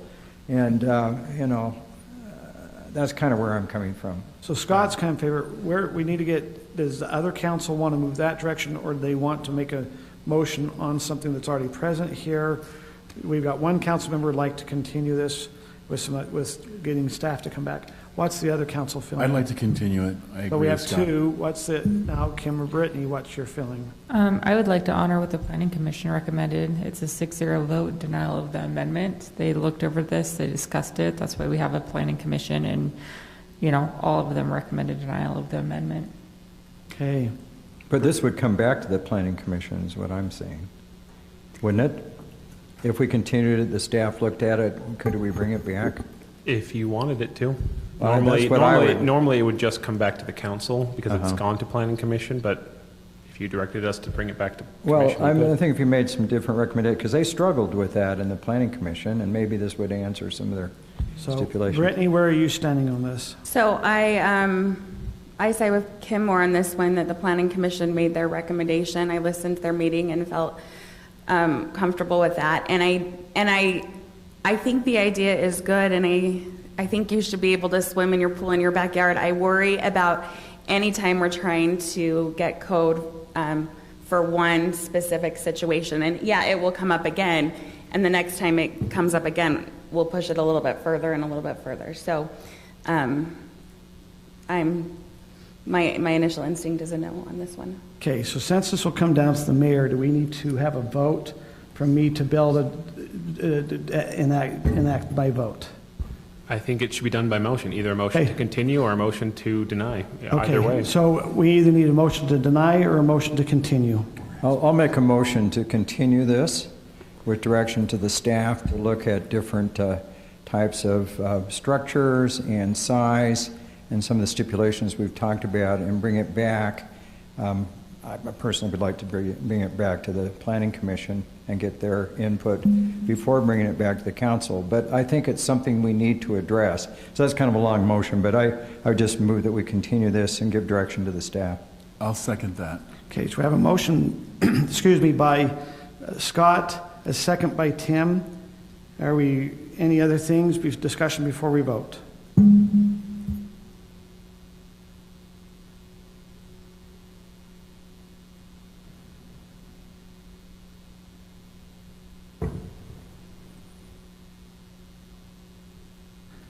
Being a 2-2 vote, the mayor votes no to honor the Planning Commission.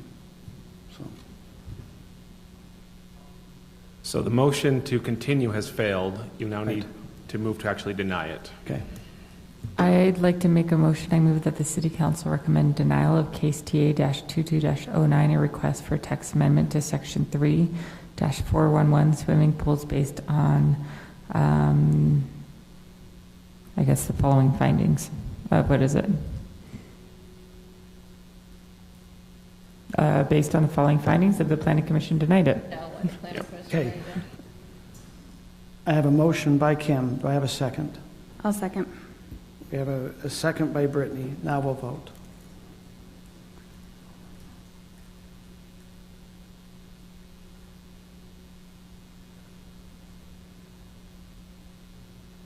And my vote is yes. Is that kind of, okay. We'll now move on to item number 8, which is an action item. It's additional funding for Adonis Drive streetscape project. Thank you, Mayor, members of the council. This is a request for additional funding for our Adonis Drive streetscape project. The initial, let me find my quick notes real quick.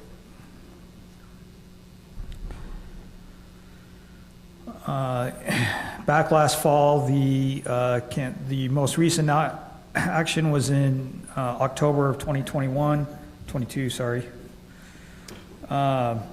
and the 22, man, I'm losing my mind, 21. The council approved a bid from Decorative Landscape to complete the project, and an additional $26,614 and change from the city. At that time, there were 3 companies, and Decorative was the low bidder. Since that time, because it was in October and because it was getting to the fall and that we had water going off and so forth, Decorative indicated that we complete the project and start in June. Since that time, they've asked for additional funding, $13,899.71 in sprinkler parts that they did not include in their bid originally, $4,000 to install those parts, sales tax of $2,700. If we purchase those as the city, then we'd be sales tax exempt but wouldn't have to charge that. A fuel surcharge of $750, a remote irrigation valve cell card, which is $525, which is what we need to control the sprinklers, and basically $4,300 in inflationary cost. You can see which brings the total project cost now to just over $175,000. Next slide. What's the differential then? The differential is $26,154 total. What's the purpose of signing the contract then and locking in the price if now they come back and ask for more money? Why can't we hold them to their bid price? Yeah, I mean, I'd love to do this too in business and say, hey, I'm going to charge you more money now. Right. That is something we discussed as staff. We try to hold people to the contracted price. We have the option to do that. Now they may drop the project and not do the project. And in that case, we'd have to bid again and probably wouldn't be done till next year at that point either. So 2 quick questions. I know you're still doing your presentation. One, the residents have raised $93,000, correct? Correct. So that's of the 175. 75. So if you go next slide, Aaron. Okay. Thank you. You can see the proposed funding is on the bottom. City would be paying about $72,652, and residents be paying $93,421 for the project. So, and the money comes from? The money would come from proceeds of sale of open space property from Highland Hills. Mercer Hollow was part of the original approval of Highland Hills. And we've collected just over $80,000, or we'll collect just over $80,000 in that account. We did one council last year, did one additional sale in that area. That's not included, that's about $7,000. So you're using money that's been generated. It's not money that's coming from tax dollars, correct, basically. As previously directed by the council. To me, it's 2 different things because you have the inflationary cost and you also have the items that were left out of the original bid. How many bids did we get on that project? We contacted 3 companies. We got 2 other bids originally, and 1 was unresponsive. Yeah, it just seems like you should put your stuff in your bid. That is there, and I think that's what the council's asking. Is there a reason we go out to bid, and did we make the mistake, or did the person doing the bid? It's not our mistake. It's the contractor's mistake for not bidding it correctly. So we have all the downside, and they have all the upside. Bid low, and then when it comes time to build, then raise the price. It's setting precedent of I'm going to give you a low bid, and I'm going to get the bid. Exactly. And then all of a sudden I'm going to hike up the prices. If we're worried about precedent in other areas, such as pool covers, then why aren't we worried about setting precedent here? And like it's open season on the city of Highland and taxpayers' money, raise the price whenever you want. Otherwise there's no reason to sign a contract. Staff I don't like it. Many of the same concerns the council does, which is why we're before you. So Nathan, could they adjust the project to make it cheaper? anyway? Jeff, you can correct me if I'm wrong, but not with these parts. We could reduce the scope of the project. But I guess that was my question. Yes, you could reduce the scope. If you look at the plans, the scope isn't huge, but we could reduce the scope. So the residents basically out of pocket have raised just a little over 50% of the cost. Yep. So what we're worried about is all the cost increases for the city, which takes a lot of money out of what's been raised for the open space fund. And I understand those concerns, although I guess what I would support is kind of some adjustments to the actual project to make it less expensive. And if possible, just say, hey, we can't do all of it because the city really can't come up with it. We didn't realize it was going to be another $50,000 that we approved. I can understand the concerns on the council. But at the same time, you've got neighbors that have put a lot of money in, and they can't really get that money back very well. So Aaron's brought up the project. If you go to the overall one, up one, there it is right there. That's the project. You could reduce on the left side, that turf area.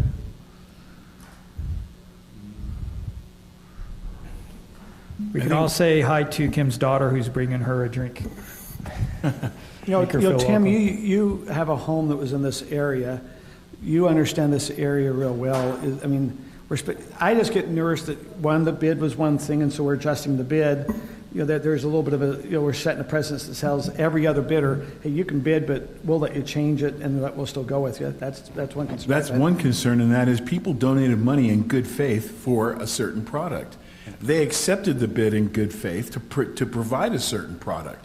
I mean, the only way I would support this is if, okay, we'll kick in half of that, and you still do the entire project. They need to participate in this a little bit, because it was not our fault that this situation is here. So, Rob, let me ask you: are we in a stance that we can enforce this contract?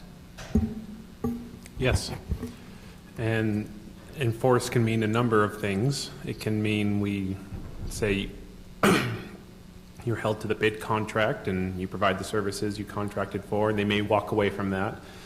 In that case, as Nathan said, it could be within the city has to go rebid it. There is potential for breach of contract type claims that can be brought. Those are doable. It would be pretty clear in that case. It's just they can be very lengthy to get to the point of actually getting money from a developer, a contractor, not a developer. So yes, we have the right to stand on the contract as is. This is a change order essentially. They're asking us to amend the contract to allow this as part of it.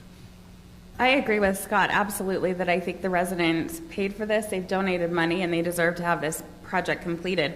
I'm just not sure that the other taxpayers in Highland should be responsible for paying for it.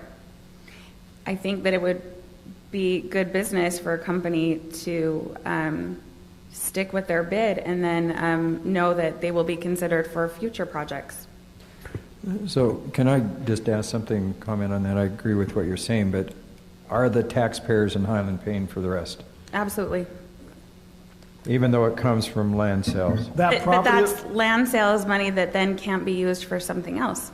And Scott, the land sales is Highland City property that was sold. It wasn't the residents' property that sold. It's still, that when we sold it, it's underneath Highland City's name, so it is Highland City property. I understand that, but it really wasn't tax dollars, was it? The city didn't buy that property. It was donated as agreement from the developers. The citizens actually paid for that ahead of time. That's where we get into this big debate on open space. And I don't agree with the assessment you're making and how because the people bought their lots, the ground was given to the city to meet a development code requirement. Right. And so the city owns that. Anyway, with this, I mean, the question is, do we want to own, for me is, do you want to have the contractor honor his contract and move forward that way? Or are you amenable? I guess do you want to have them honor it? Do you want to have it rebid? Or do you want to up the price with what's being proposed? Would you be amenable to doing something like the city can pay that kind of split it? But I mean, the additional $26,154 for not bidding the project correctly, I don't feel like that's an expense we should have to pay, because maybe we would have gone a different way or chosen a Well, different. it's not fair to the other bidders who did bid it correctly. So just to clarify, the 26 is the whole request. So to me, I'm going, okay, even if you give them 13, you're still, what's the difference between giving them 13 and 26? I understand it's $13,000, but I'm going, you're still amending their bid, unless you see that there was some error that we did. This isn't. We accepted a bid, and they bidded on it. I say we stand our ground. It would have to be a motion. And you have to sing this song as part of your motion if you're going to say stand our ground. And I won't back down. Exactly. Well, I think it's good to stand our ground. What's the feeling of the staff? What will happen? Well, I think what Scott's asking, you believe that we're going to have other bidders that see that we stood our ground. But I think that, for me, that means that they're going to have to make sure their bid's pretty accurate. As they should.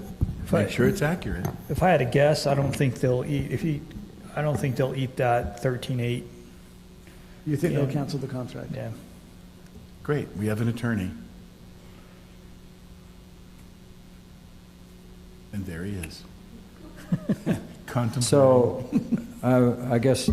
Let me ask you, when was this was awarded when? October This year? 2021. The 2021. Okay. And what does the statute indicate in terms of enforceability of this? It has to start by which date? Are we still within that time frame? Do you know what I mean? Did I state that correctly? Oh, so, I mean, the contract terms govern, in terms of enforcing, legal action, it's whenever there's a breach of contract, so. Well, I guess what I'm saying hasn't is. happened yet. I guess what I'm saying is, the price was specified if the work is commenced by August. Did he have a commence date and a finish date? Yes, that's when was the finish date? What's the commencement date? Commence was June. Okay. And so are we past that? I mean, could they say, we can back out because you're past the commencement date? Well, they've requested this in order to start their project, so. The next low bidder was Ace at $147,000, which is a $17,000 difference. $17,000 is less than what they're asking for now. So it's very likely that we would have gone with a different company. Could we go to Ace and say we're willing to do it at this price? We can? Oh, we probably have to. Well, Or do we have I to would start be the- willing to bet they would not accept their previous bid. They would rebid it. Correct. Because it's been And if 6 we, months plus. we can go out, maybe some costs. Now, we don't know where costs are at. It is true costs have went up. I believe staff went and actually called down to BJ Plumbing Supply to ask about, hey, what was the cost of the piping? And piping has went up, which is what they missed in their bid. But the other company that bid in October seemed to know that pricing, and maybe they already had the piping. They could have secured that piping in October before the cost went up. I mean, this is, it's a business. They gave us a bid. They said they'd do it in June.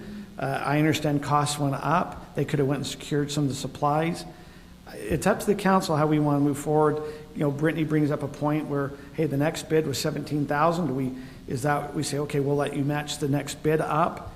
It's up to the council how you want to move forward. Do you want to go out to rebid? That's what I'm saying. We need a motion so we can move forward. So shaking your head, Brittany. That's not what you meant? Is that what you're shaking your head for? No, that is what I meant. I'm just exercising my neck. I don't know. Yeah. I don't know. I was shaking my head. Let me express a little concern that we're now talking about. I think it's important that we hold contractors to the bids the best we can. And certainly we've got unique times, and I think sometimes the unique circumstances are kind of overused a little bit. I mean, I keep hearing supply chain stuff and all that. My concern is the residents donated $93,000. $70,000 of that has been in the pot for like 2 years, and nothing's happening. And I just worry a little bit that the residents are going to come back and say, to heck with this, because it's not happening, and want all their money back. So I think we just have to kind of keep that in mind, because it's got to be frustrating for your neighbors up in there, Tim, who have been waiting for a couple years, have donated a lot of money that they could have invested and probably profited from. And a good return, greatly. Yeah, and sitting there, you know, it just seems like we're not moving along. So I don't know what the answer is, but I think that's something we ought to put into context. Who's our liaison with this company? Joanne and myself. Oh, yeah, that's who we're working with. I mean, Them now, and if you, others. Scott, if you want to get the project done, we've accepted their bid. We just ask them to honor their bid. And if they don't honor it, we have an attorney that says, hey, we want you to honor the bid. That's one way to get, you know, and that gets the project done. And I think it's important we communicate it to the people that have donated close to $100,000 for this project. That We've already awarded the Yeah. bid. It's just now that they're requesting. I mean, if they say no and we decide not to litigate or enforce the contract, do we have to rebid it, or can we just go to the second highest bidder and say, Oh, yeah, 'cause would you it's do it still? October. Pardon me? I think we'd have to rebid at this point. Because I don't think they would honor, with inflationary costs. I mean, would I'd it be hurt shocked. to ask them? Maybe they need the business, I don't know. So what's our leverage? Signed contract. The leverage in order to have them do it is they'll lose the contract. And that's, I mean, that was kind of Nathan's feeling of they eat these costs in order to keep the contract if the council doesn't grant this change. Now, it may be that I've known some contractors will say, you know, hey, we bid this wrong, we'll honor it anyway because it's worth it enough to just have a good relationship with the city, or it's, you know, we'll make do. Whether this is enough of a change that they can't make that business decision, I can't tell you. That will be on the contractor. It's a pretty significant amount for a, what, $140,000 project, have $26,000 off. That's a big chunk of that. So I think Nathan's feeling of they'll probably not want to go for the contract, I would say that's probably accurate. Now, in a normal world, we would be pushing back a lot harder, but because we have that resident funding, we thought we needed to get the council input. Right, I just would be real sensitive about that, because we'd like to encourage that participation by the citizens. So I think we have to be careful to handle this well. Is there any direction or motion the council would like to make?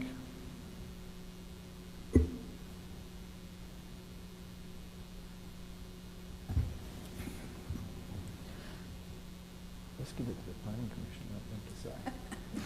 My direction is to hold them to the contract, and if not, then go out to rebid. So is that your motion is what? I move? Let the city council is that, oh my gosh, is that That's fuzzy? not the right motion there. Yeah. So you'd be moving for holding them to the contract? Yeah, I make a motion to hold them to a contract. Okay, a motion by Kim. I'll second it. Okay with that? Second by Tim. Okay. Any other discussion? We defeat this motion. Any other discussion? Or make amendment. There's no one here. Hang on.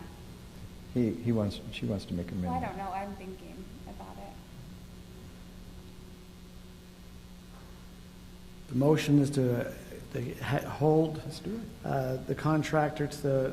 Make amendment.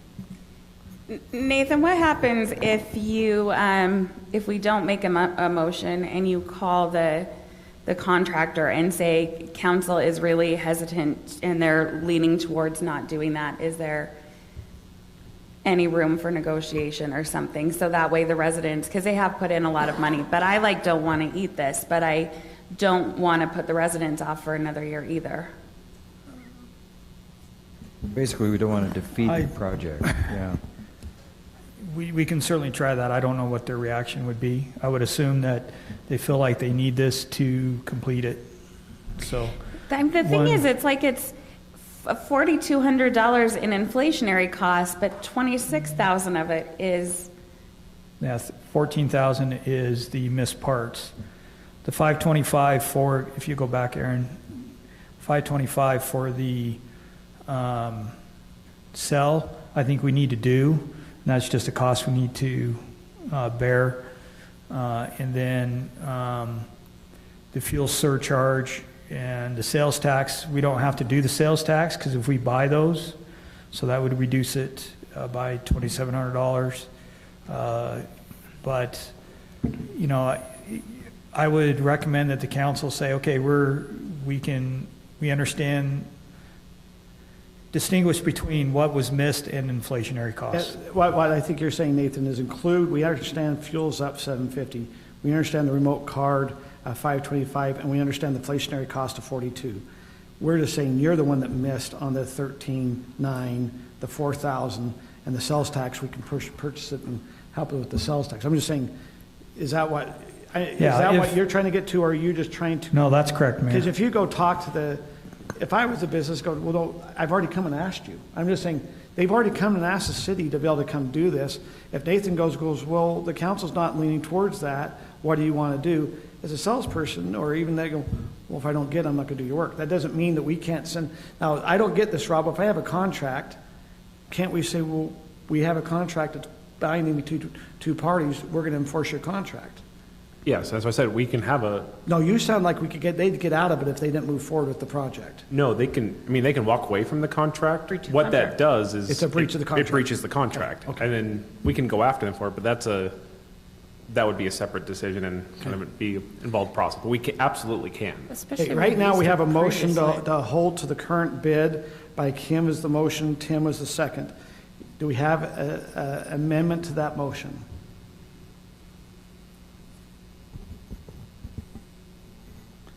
Seeing none, we'll now move to vote on the Kim and Tim item. I feel like we need a rocket. Kim and Tim.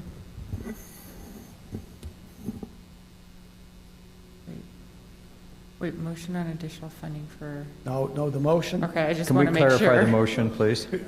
Heather, clarify the motion you understand.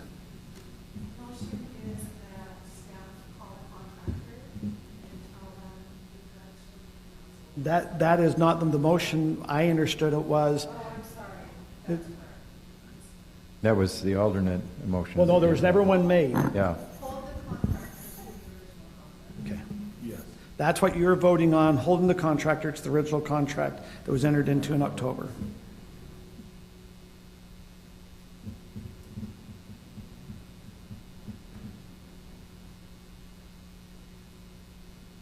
That passes 4-3 to 1 abstain. Can I ask you, Scott, I want you to answer your abstain. People elected you to vote, and I'm going to call you out. Why are you abstaining on this?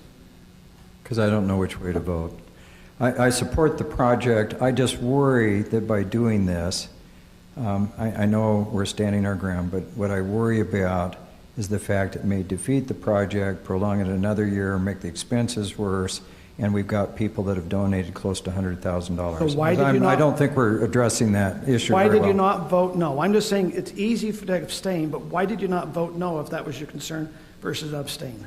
I think as a councilman, I don't have to explain that. Well, But if it makes them look good. So I'm just... Yeah.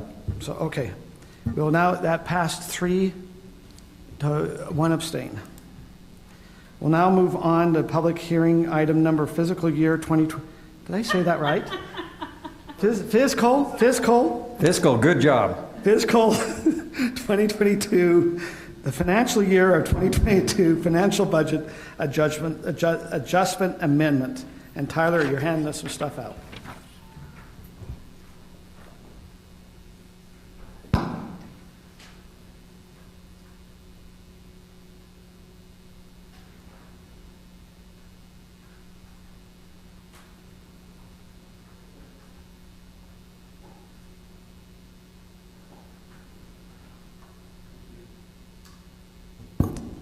Thank you, Mayor and Council.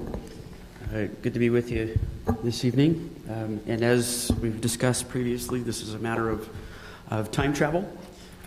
So I will be Marty McFly, and any one of you are welcome to be Doc Brown. A matter here, as you recall, 2 weeks ago here, the council approved final budget amendments for the fiscal year ending June 30th of 2022. Staff identified an additional adjustment that's necessary related to road patching projects that the council approved back in March. So what we're discussing here is not authorizing any new expenses, but simply aligning the budget with previous approval and direction from the council. As we've discussed with legal counsel and in accordance with state code, it does require a public hearing to make sure that we're transparent about the changes that are being made to any budget there for the city. So here is a summary of the change that is is being proposed. The initial budget was approved at $1 million in the Utility Transportation Fund. The adjustment of $625,000 would bring the total adjusted budget to $1,625,000.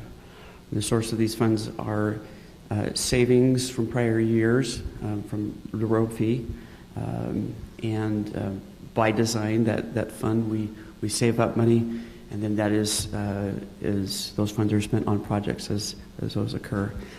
This represents a lot of effort on the Public Works Department's part, trying to keep up with the schedule of road projects there as they've been outlined over a number of years. All other adjustments that the council approved on June 21st remain unchanged. So the document that you have in front of you was also in the packet. We've highlighted this one change on the bottom. Everything else is consistent with what you saw 2 weeks ago. On the 625, when did we know we had that? I mean, is this just a carryover from a year previously that the 625 stayed there, or is this a new that we did not spend 625 in this last financial year? Previous year. So when you're saying previous, help me, are you talking before this last year, before the 2021-2022 budget? Correct. So why was this not shown in the budget as a carryover? So it wasn't from budget fiscal year 21, it was from fiscal year 22, right? No, you're saying this year was from 21, even a year before then? The funds that were saved were from the prior year, fiscal year 21. It was the 2020-2021 fiscal year? Correct. Fiscal, financial year. How was it we didn't know about that much funds being saved? That's a lot of money. And why didn't we put that as part of our projects to spend this year, or this last year? We did and that's what the Public Works Department brought in March. And it's a matter of typically we're trying to fit the line between construction that just because of the fiscal year where it lands perfectly to disrupt construction and trying to budget that. So what we've seen is over the last few years that projects have been delayed due to inflation or contractor or supply availability, and here Public Works was able to catch up on some of that work, identified that in March, and have since moved on with that. So the funding comes from funds that were saved prior to fiscal year 22 on projects that weren't able to be completed previously, and now they're able to catch up a little bit with that. So basically, we weren't able to do all the projects we budgeted for in fiscal year 21. Correct. So now we're using that 625 to complete those fiscal year 21 projects in fiscal year 22. Correct. But this is a carryover into 23. No, this is adjusting 22. Okay. I'm sorry, you're right. This is, right. Okay.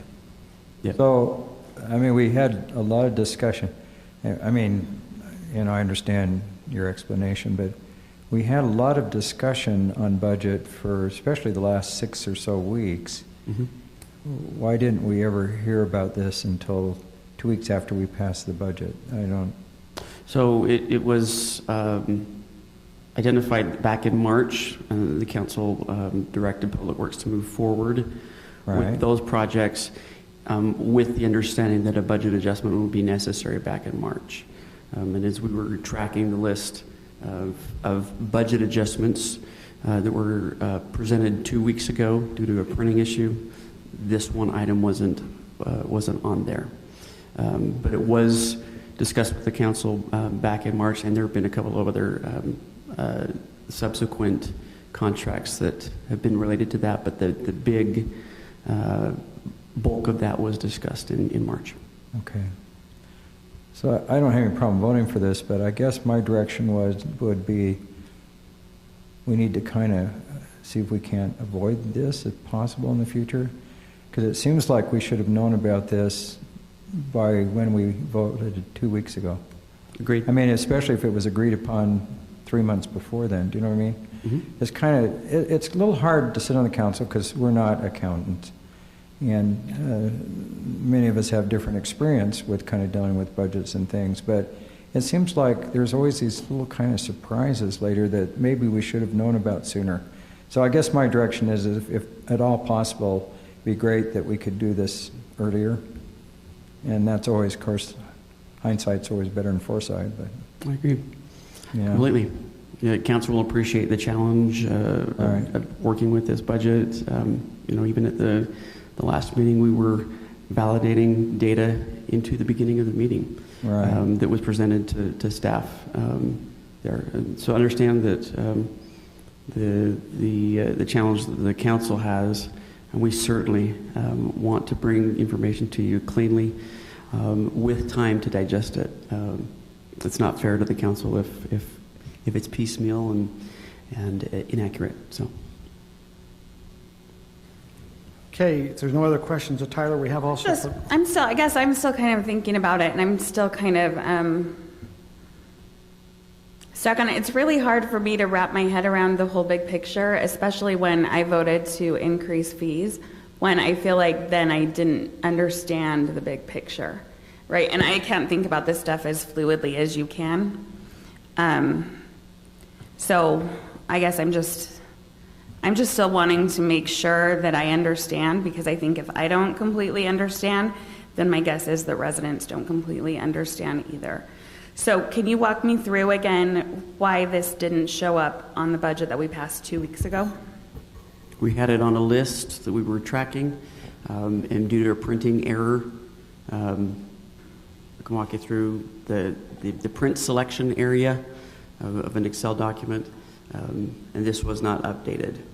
So as we're adding and taking things off there, it's one of the failures of using Excel and relying on that so heavily. So did it change the amounts that we were presented? Because if it's a printing error, then that doesn't change the total amounts, right? This is mainly just in the transportation fund. It wasn't... Correct. This is the only account or item that, and utility transportation is very narrow. There's the road fee, and that is the source of revenue. So there weren't any other amendments or changes in that fund at all. So a question, you brought up Excel. It appears some would call it double books. We have our software, and then are we exporting out and manipulating a second set of books? Is that why we have the error? Why is our books not what does that make sense? Because is that where we're having a lot of errors, is because we put out the Excel and we're manipulating that set of the books, where the other books is where everything's at? Am I understanding that correct? So for presentation purposes, and based on what council has asked for and information to be prepared, there are some limitations with the accounting software that we use, but that is the core source of the information that we share with you. The use of Excel simply allows for other formatting and other items, but it is not, as much as we possibly can avoid it, it is not any kind of system of record. Sometimes with the state auditor's office asking for impact fees and whatnot, there are some things that have to be tracked that way. But as a general rule, we do not want to track ongoing financial issues or records just in Excel. Because when you just brought up the state auditor and our fraud training, this is where I think we're being shown something, but the books are seeing something different. How do we get confidence as a council that what we're being presented is correct and not? Does that make sense? If the books are here, but Excel is different, and how do we gain confidence that what we're really looking at is that someone hasn't doctored it? That's a good question, and that's a matter for staff and primarily myself to engender that confidence. We're happy to look at any question that the council has. It's a completely open book. Happy to look at any details that you would like to. So Tyler, I want to emphasize what I said 2 weeks ago, that I think you're one of our very best CFOs we've had in the city forever. But do you have recommendations that maybe we need to upgrade our accounting software so that we don't have errors that kind of pop up like this? I just kind of worry about some of these things because it kind of looks like we don't have full handle on stuff, which is a little worrisome. We have to explain fee increases to the citizens. Is there better software that you would recommend that we could track things better? I mean, because, you know, in all honesty, we had kind of an error like this last year too, only a little bigger. And so I think we just have to kind of be careful. I think that the software is sufficient. Changing to different software is always problematic. Well, there are challenges associated with that. I've been through multiple transitions of that nature, and promises are always questionable in some cases. So I think that the software is sufficient. It's maybe something we look at down the road. We're dealing with. I've been wearing the human resources and payroll hat for the last 3 months, in addition to finance, and the budget was a considerable challenge, for a variety of reasons. So certainly something that we're mindful of and looking to put in place as we build the data for the budget moving forward, to have it structured in a way well in advance that we can provide information in a summary format that will be more digestible for the council and provide the citizens' budget ultimately that you're looking for. But that simplification and data structure will, I think, improve the accuracy of the information that you're receiving. Okay, thank you. I just worry a little bit as kind of a representative of the citizens, like, online it went out that the people's fees were $1,000 a month. I mean, sometimes it's hard to kind of explain that.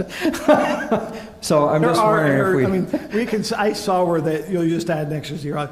I could see I recognize that, but we got it corrected in the newsletter. I mean, the error is human, and I make errors all the time, but I just wondered if there's have a kind of a double check system or something. I don't know. Do you think there's any way we could just get a budget report, like a monthly budget report, to be able to look over as a council? Yeah, and we have been providing that. There's a monthly summary that shows each fund on its own page, revenue and expenses, and we've received positive feedback. If there's anything you want to change on that, we can. And then quarterly, there would be a full detail that comes out.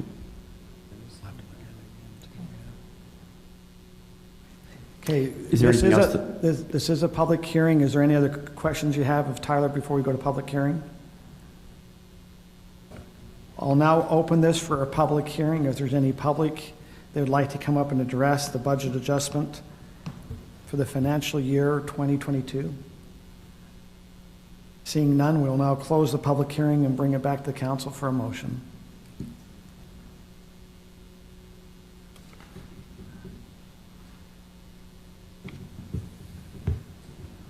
Is there someone who'd like to make a motion?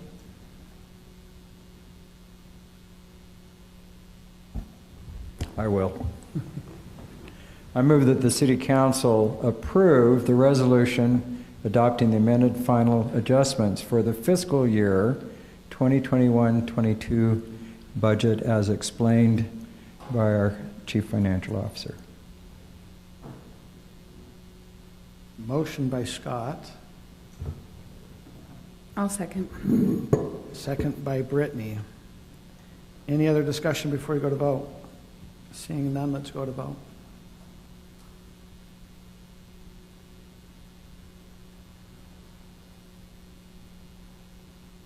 That passes 4-0.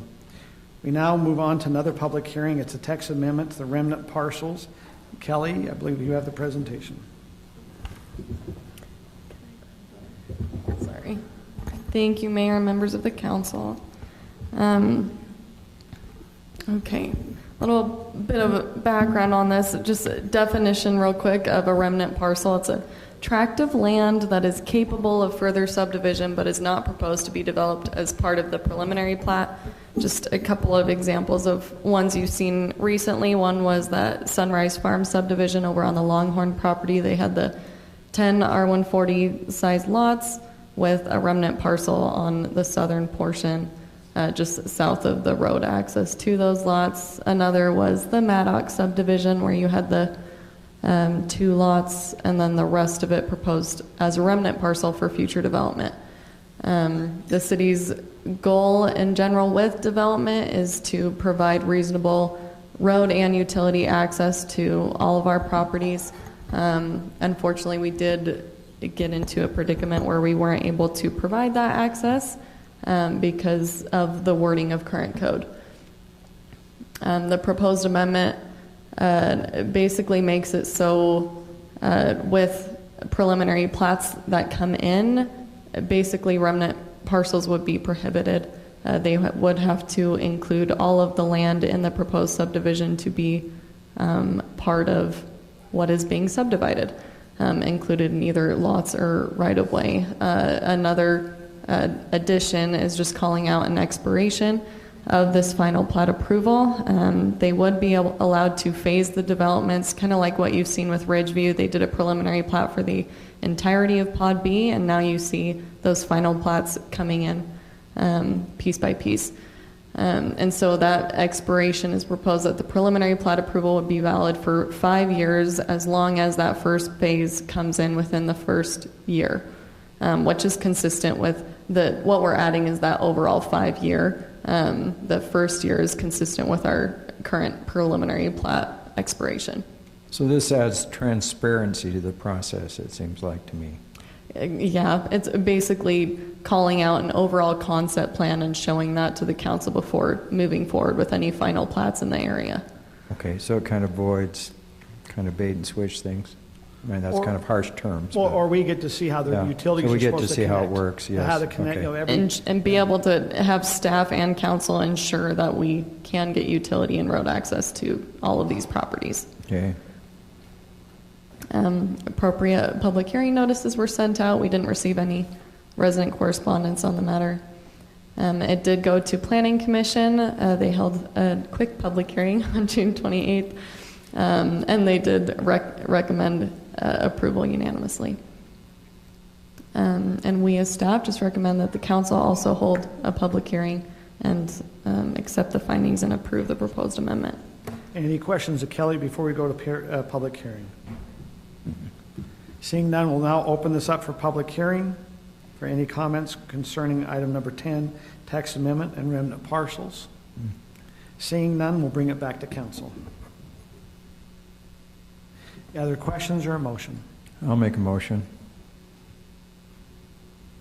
I move that the Highland City Council, who has held a public hearing, accept the findings and approve the proposed amendment discussing Chapter 5 subdivisions relating to remnant parcels. Motion by Scott. I'll second. Second by Kim. Here for a vote.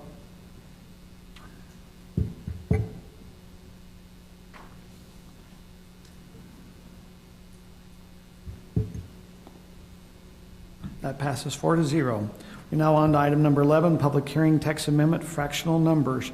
Kellie, you also have that? Yes, I do. Thank you, Mayor.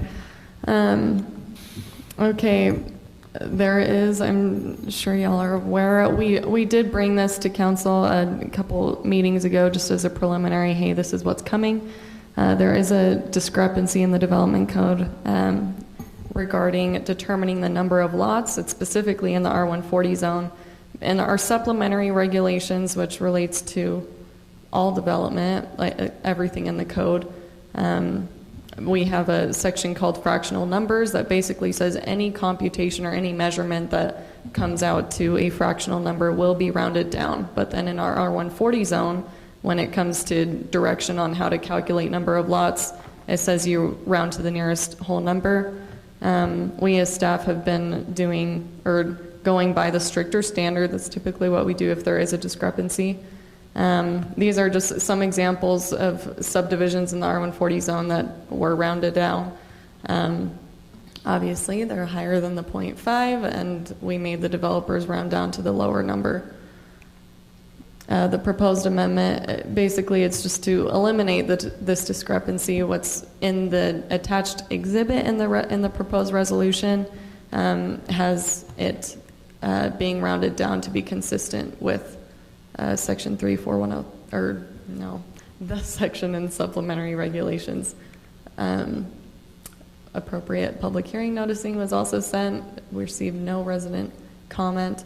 Public hearing was held at Planning Commission June 28th. They also recommended approval of the amendment as proposed. So that's proposing rounding down and determining number of lots. We, as staff in the staff report, presented those three options. Round down is what the Planning Commission recommended. There's also the options to eliminate the discrepancy of just rounding to the nearest whole number for lots only, and then rounding down for the rest, which is kind of what we have currently, but just clarifying it, or rounding to the nearest whole number for all computations. So basically it would be taking that supplementary regulation section and applying it to everything, saying always round to the nearest whole number rather than down. Those are the three motions, depending on what the city council decides. Okay, is there any other questions of Kelly on this? Why don't you just use mathematical convention, which is 0.5 and above, you round up, below that you round down. I think that's why we're coming to the council, is because we have a specific section that says always round down in any computation. I'm just saying, why is that? That's just the way it is, or is there some sort of thought process behind that? Or? Usually the thought process is you want to make sure that every minimum requirement is met, which you really can only do by rounding down. For example, if you have to provide a commercial space of 3,000 square feet and you have to provide 7.2 parking spots, the way we would calculate it out, we would require the additional. It's just you don't want to make it's like in voting. I actually had to deal with a case where someone said, if I get 24.9% of the vote, that counts as 25% because you round up. And we had to say, no, that's not how voting works. It's just a way of making sure you hit thresholds in all of the requirements rather than well, that makes perfect sense. Thank you. Yeah. Well, it also lowers density. And it probably helps make sure they're meeting code, because it would be lower dense versus if you bump it up, they might have a hard time with their layout. Meeting what the code would be. So, okay, this does have a public hearing. I'll now open the public hearing up for item number 11, tax amendment for fractional numbers. Anyone like to come address? Seeing none, we'll now close the public hearing and bring it back to the council either for a discussion or vote. A motion. I'll make a motion. I move we accept the Planning Commission recommendation and the city staff and go to a round down convention for all calculations. Specifically section 3-4103 area and width requirements. Specifically referring to section 3-4103. I'll second it. Okay, motion is by Tim, second by Scott. Ready for a vote?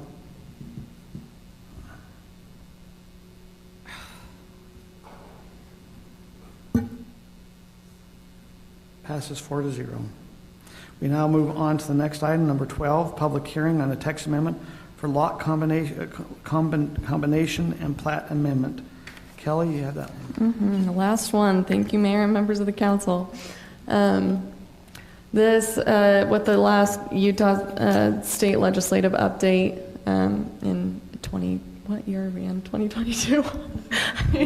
HB 303, my goodness, gave municipalities the option with plat amendment specifically. If you remember in 2021, they were like, you have to record a plat for literally everything that involves a recorded subdivision, which was stricter than before. Now, after that year of this, They've made an exception to combining of lots or parcels, and that you don't have to record a plat, which makes it not constitute as a plat amendment, so technically it wouldn't have to go to the legislative body. This is the proposed amendment with basically we kind of match the process that we have for parcel boundary adjustments. It's a staff administrative process, where as long as it met basically zoning or other land use regulations, that we would approve it. This wouldn't change any public right-of-way. It can't change any public utility easements. It's literally just removing the lot line between parcels or lots of the same ownership. They have to be the same ownership, otherwise the county will not record it. We also sent out the appropriate public hearing notices for this amendment, received no correspondence. Planning Commission, again, held a really quick public hearing, and they recommended approval unanimously. And we just also recommend that City Council hold that public hearing and accept the findings and approve the proposed amendment.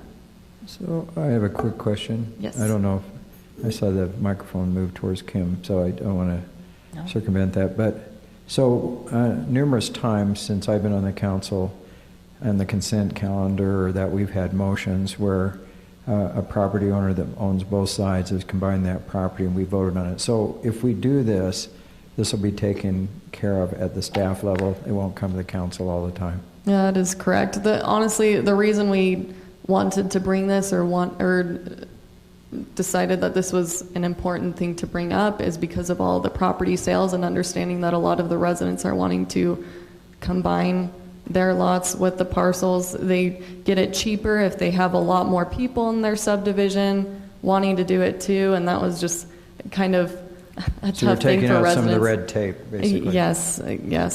This will Making help it anyone that's simpler for bought open residents. space. They can combine it without having to come to a plat amendment. They do need to provide like legal descriptions and stuff, and that's what would be recorded with the county, but it's not nearly as expensive as a plat. Okay, is there any other questions? Seeing none, we'll now open this up for public hearing. Item number 12, text amendment to lot combination and plat amendment.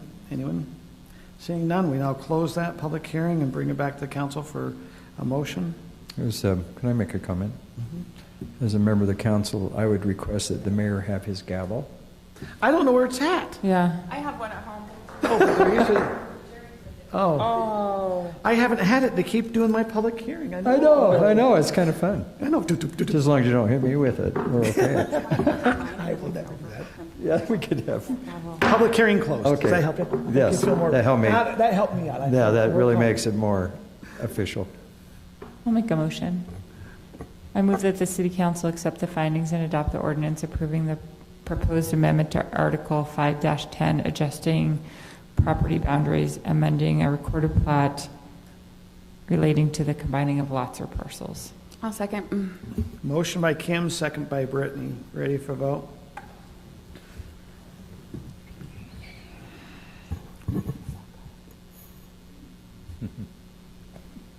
That passes 4-0.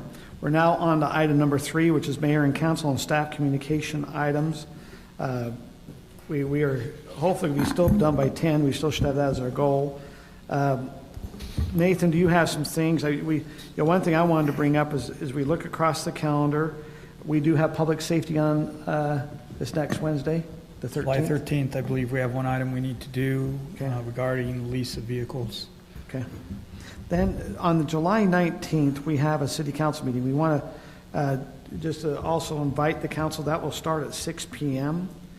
At this time, this is information. We've had Alpine food storage that came in. Their item is supposed to be at 6 p.m. They are noticed for that. That could be postponed by a month or two, depending on they stated that they are in the action of negotiating a lease for a space to be able to move, and they give us a time to do that. If they did, we might move that to the time period that, as long as it's not too far out, to bring back to the council. So hopefully everyone's okay with that. But by moving that, if it works out, I have not received any documents. We've asked them to, I stopped in today, asked them for some documentation before we move it. If they do not give us documentation, we will still move forward at 6 p.m. with Alpine food storage. If it is moved at 6 p.m. on the 19th, we're planning to have Viewpoint Subdivision come in to discuss about the connection that is being proposed in the Alpine with the Alpine subdivision that Patterson's doing there. So that is, so 6 p.m. if you'll please keep that time. And it's on the 19th. On the 19th, next city council meeting. So that's why you see it up there at 6 p.m.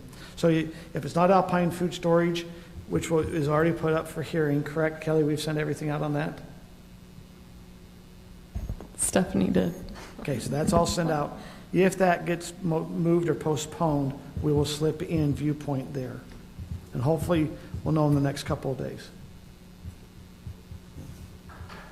Okay, Nathan, we have a list here of items you've always noticed in the back of our agenda. Mayor, before we do that, Okay. can we talk Mountain Ridge real quick? Oh, yep, let's do Mountain Ridge. Boom. Aaron, will you? We thought it'd be nice to bring the Slides. council up to speed what's kind of going on with Mountain Ridge. Getting that final one there, some if you bring that up. So what we want to do real quick is give you a quick status of Mountain Ridge, where we're at, and make sure everybody's on the same page. I wanted to follow up with the color of the sales, since I haven't heard from a majority of the council on that. So yeah, that first one right there, thank you. So what this slide shows is it shows the things that have been changed since last time the council saw the master plan. We added a basketball court, reserving an area for a ninja course. You've seen emails on that. I assume if we can fundraise enough, we'll install that. A area for, we've carved out for a stage for the fling. You'll see dugouts, and the ball diamond has been construction, and the ball diamond layout is there. We've also changing the streetscape where it's not existing from grass to xeriscape, and that also includes the area between the trail and the fence along the perimeter. The 3 red stars are potential locations for the donor monument wall, and be happy to take your input on that. So one's next over by the main pavilion, the other one's kind of by the playground, and the other one's over down by the pickleball courts, that 3rd star. Okay, can you just help? So we have the basketball court. Is everyone, that was added, is everyone okay in adding a basketball court onto the plans? So we've never discussed basketball court before. Was there a big demand or something? This came out of a request from the committee the council appointed, Kim and Brittany, to add a court to address needs for older kids. Sent a couple emails, apologize if you didn't get it on it, but we added a place for that. Now, we have bid it. Obviously, the council would have to approve bids and things like that. But I think on the basketball, we got to make sure at least we have 3 council people. I mean, I appreciate there's been a lot of work by Kim and Brittany on the playgrounds and on the park, and I appreciate it. I appreciate them bringing about what they've been hearing from residents. So the basketball court was not in the original. This is now in this concept plan. Is the council wanting to move forward with having the basketball court added to the Mountain Ridge Park?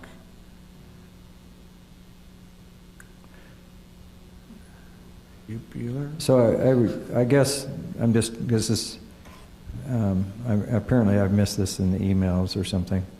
So this is kind of the first I've heard of it. Basketball court more important than like a tennis court. I mean, how did it come in on the priorities? What was the decision made on this? I'm just curious. I think this came from I actually called around a few cities where one of the concerns people had with the second choice playground that we went with is there wasn't enough things for teenagers to do.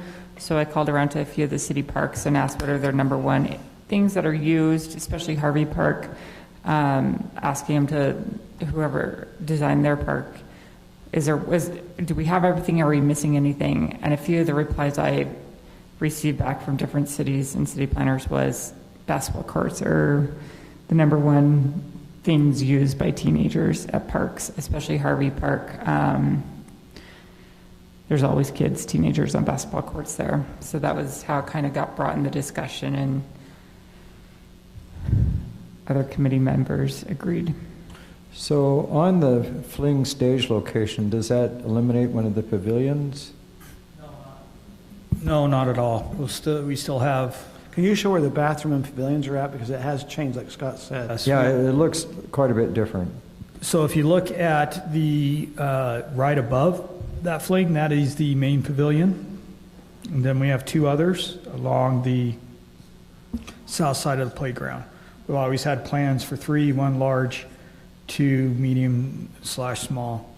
The restroom building moved a little bit to accommodate the basketball court. So, but the idea is, hey, this is an area that we can put the stage, running power to it, so we can power that we need to, and so forth like that. So has the All Abilities Park decreased in size? It seems No. smaller. No. It's the same size that was agreed on. Mm-hmm. And tell me about, what is a ninja course? I'm old. Kim, help us out. Ninja course. Ninja course. I think that was one Wes wanted. Now, we're right this Describe. time, we're just saying this is where it could go, but we're Yeah. not building. We're not building it. If there's additional fundraising for it. So basically, this is a portion of the park that is not, has nothing on there currently. Sure. And is unused. So they're saying down the road, this is something that they would like to see on there, but it needs to come with fundraising money. So, Kim, So can what you- is a ninja course, though? That course, Like, what would be some of the elements? Okay. Yeah. So they have a similar one. It's kind of an exercise. They have a run, similar jump, pull up. playground in St. George in Washington, and it's heavily used. It's kind of still trying to bring in that element of something for older kids, since looking at our demographics, we lean more towards that than younger. And so that was one of the things that we discussed, was what can we do in this park that would bring every single age group in a family together that would want to come to this park together.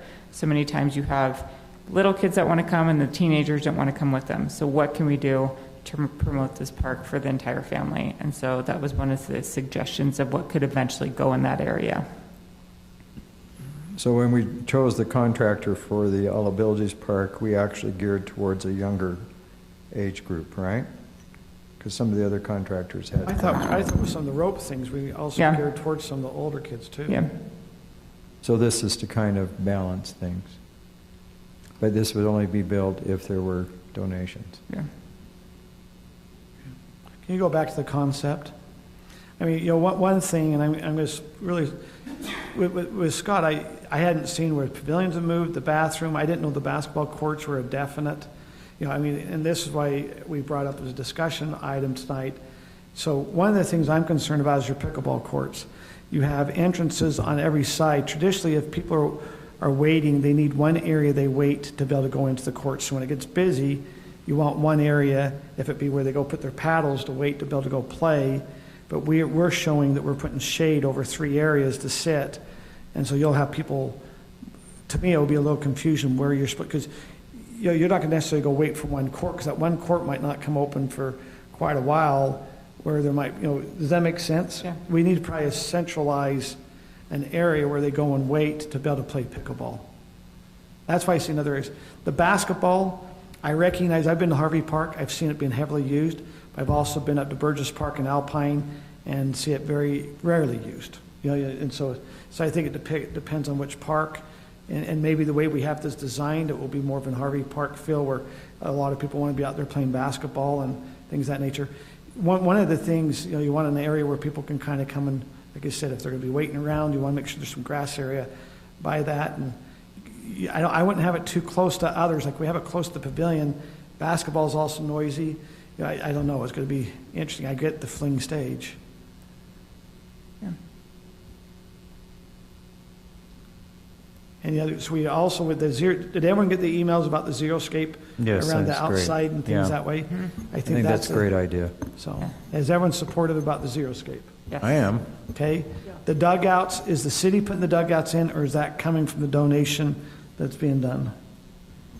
That's something we're still finalizing with Chad. We believe it'll be part of the construction of the I like field. the dugouts. Me too, definitely. The fling stage, that is coming in only during the fling time where it's not permanent, right?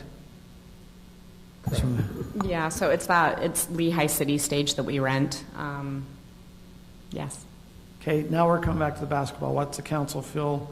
This is just a discussion item. Is move forward with the basketball court? Do they like the layout where the pavilion's at? Then also about the monument. We haven't probably even talked about the donor monument. Maybe we focus on the basketball. What's everyone's thinking on basketball? I can see some of your argument, Mayor, but I think I have to commend Councilwoman Rodela, 'cause it sounds like she's went beyond getting extra input and kind of analyzing this. So I think I'm going to, I know this is unusual, but I'm going to agree with this. I'm still looking at it thinking, I mean, I wish I was a park designer. Well, we had our park designers look at how this flows together, is the pavilion, the bathrooms, the basketball, is this kind of the way that they see that it will work? I mean, this is their professional. We had them, is this who put it together? Yes. And they think it flows together, it works, there's areas that people can wait for pickleball, it's not too, I mean, I'm trying to think of Harvey also, the basketball is right there by the pickleballs as well. Because when we were talking about it in the meeting and he drew out the basketball, he drew it where the ninja course is. Do you know why he swapped those two? Two reasons. One, for a potential area there. Two is basketball can be loud. Yeah. And so moving that loud activity away from the residents, we thought was important. Well, that interfere with our pavilion there, though. I mean, is it? I agree. I think Harvey has the basketball right by their pickleball courts. It works. They actually, a lot of times people go wait by on the grass by the basketball. Yeah, they do. They get in play. I don't think the way we're designed here, unless we remove the center and the pickleball, you could do that. We could scoot it over and put a little more grass. I mean, that's one thing we could do is eliminate the two on the edges and put just more of something in the middle, and it might give you a little bit more space to move some things over. I just get nervous about in the pickleball, when I've went and played, that's confusing to know where to go sit to wait. Didn't the basketball also depend on funding? Because that was going to be like another $80,000 or something. Yes. And so that was also not for sure that we would have funding for it. Yep. So is it contingent upon funding similar to the ninja course? That was my understanding. Right. Yeah. So is the council okay to move forward with the basketball court if there's funding? I am. I think it's been well researched. Okay, so Kim is, Scott is, Brittany, that's a yes? That's a yes. Okay, so we've got the 4 council people here saying keep basketball. Is it contingent upon fundraising? Yes or no? Yes. Yes? Yeah. Yes. If there's extra funding anywhere, I think it'd be nice. But, I think we have to be careful assuming we're going to get all this fundraiser. I understand. Yeah. Which we're going to kind of go into. So if we have some extra funds, definitely, and if it comes from fundraising, fine. But, maybe we've got extra in the budget that we could do it. Who knows? I think I would agree to do it. Okay. And I like the ninja course because I want to try it out. No, you could actually race. I saw the 2 sides you could kind of race. Or you could time a person going back and forth in the same one. So you could have like a relay race. Yeah. It's pretty fun. On a side note, the footprint for the basketball, you could do pickleball courts if it doesn't. Yeah. 2 of them. You could add another set of pickleball courts there. If it's not used in the future, restripe it. If we did it right, if we designed it right, you could do that. Okay, now let's go to the stars. If you notice, there's what's called potential donor wall locations. Do we have some concepts of what we're kind of thinking of? Do you have pictures of those? I don't handy, I'm sorry. Did you send everything out to the council? They were emailed out. Okay, did all the council see the potential donor walls? The one I believe that's kind of being narrowed in on was the one that would have a donor wall that had multiple different Mayor? sizes. If you give me 2 minutes, I'll get something up. Okay. I put it near the front entrance by the pavilion, because that's where people will see it. Right where the one star's out? Yeah, I think I the agree. star in the right upper. I agree. one, Yeah. Out by the bathrooms, right there, I think that's the You want spot. people to see that. It would seem weird if it's off on the other side. Right, because you got the pavilion, you've got the restrooms, you've got the pickleball courts. It's kind of like a natural entrance to the park. You go over to the ball diamonds, the soccer. I think it's just a good place. Now, did we want to go through what we're considering as, I don't know if it's ready to go now, if we need to wait till another council member meeting to maybe go through what, the brochure of what we're thinking to go out for fundraising and maybe some of the levels. We'll do that on the 19th. Is that what you're saying, Nathan? You can have that prepared? Sure. Yeah. So I'll go to Cody and have that. Yeah, because I think, so the plan is we're getting a kind of a brochure put together that could possibly be mailed out to the residents for a fundraising event for Mountain Ridge Park. Yeah, I think there's some advantage waiting just a little bit after we increase taxes. Just a little bit of. I agree. Yes. I might say just use the. Okay. Nathan's going to possibly put up what the donor wall has been discussed or kind of narrowed in on as comments have come in. Yes, while we're doing that, if you would go to the shade. So this is the original color scheme of the shade structures. There was 2 proposed that came out. Things to consider is fading. That's probably, and then just color palette. There should be one more slide. What color has kind of been proposed? Kim, you sent some colors back in saying this would be your recommendation. What was your color recommendation? I like the original ones that we had. Which is? So there was That's concerns top. that would fade. That's the first one. That one. Yeah, those are pretty color. So The main, I mean, darker colors, as you know, with your cars and stuff like that, gets bleached in the sun, but I don't know how long I it'll thought he last. said they wouldn't shade, they wouldn't fade. 'Cause we We'll asked have him some about that. fading, I don't know. You think so? But what you're saying is you're going to have blue and red and white, right? Okay. Those are the primary colors. What else did everyone else say? Am I the only one? I said that I liked the kind of earth color or gray and the green, but that I'm not very good at that kind of thing. My only concern with the green would be that we have a green playground area. Base, yeah. But I could see if someone wanted to donate the shades, they could have it say BYU on the top, they could have Utah. Yeah. Just I don't know what color refresh my memory, what's the lifespan on these shades? Because if it's not real long, it wouldn't matter if it faded. You have to replace it every single year. I would, I don't recall off the top of my, I want to say We like asked 20, about The that. 10 years or something, yes. but I don't remember, I'm sorry. So if you, every 10 years. Okay, so is there anything else? You're going to be able to get the picture up, Nathan? Okay, there it is. This is kind of what's being discussed as a donor wall. So you'd have, the big mountain ridge, and then if you notice the different sizes, that would be based on what the donation level individuals would do. We're figuring anywhere from 500,000 down to 5,000. Of course, the 500,000 would be the bigger ones. The 5,000 would be the smaller ones, but you'd have a different thing. And then on the back side would be another plaque on the back of it, which would have those who are other donors, I believe above 250 up to 5,000, they would be on the back side as also a thank you for the donation. I think it was 5,000 or under to 500. It wasn't. Looks like an altar. Yeah, 25. I'm sorry, 2,500 down to 500. They'd be on the other side. But then they all, this is also concepts where, we'll have items if they want to just donate for a bench or if they want to donate for a tree and some things that way.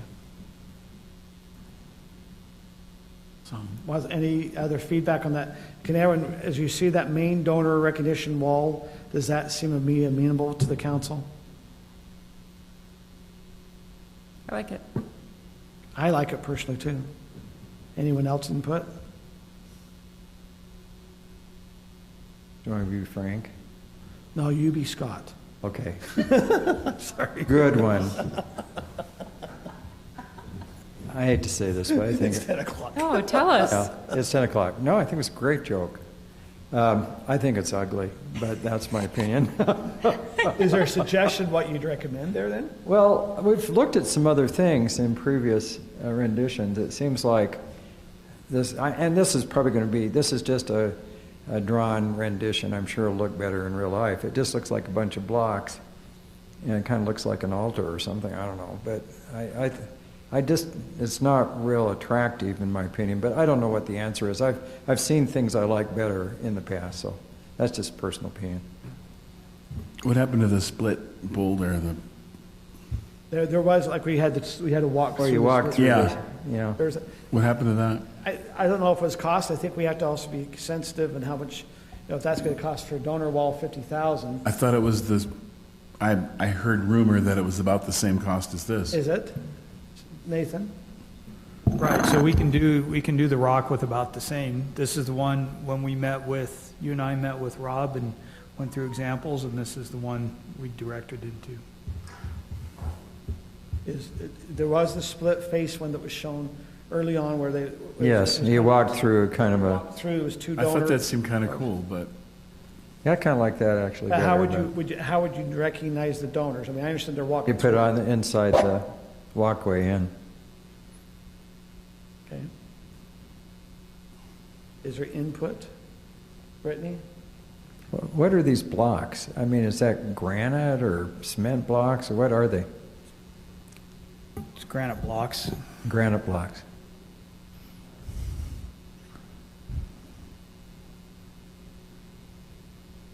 Maybe we have both those concepts come back, because we had this concept with the split and kind of look at it again. Is that? I liked the split one too. I had thought that one was more expensive, which is why we weren't doing it. I thought it was too, to be honest, Nathan. I thought that was. We gave him I think he can do it, and I could be misremembering. I think he can do it either one of those with that cost.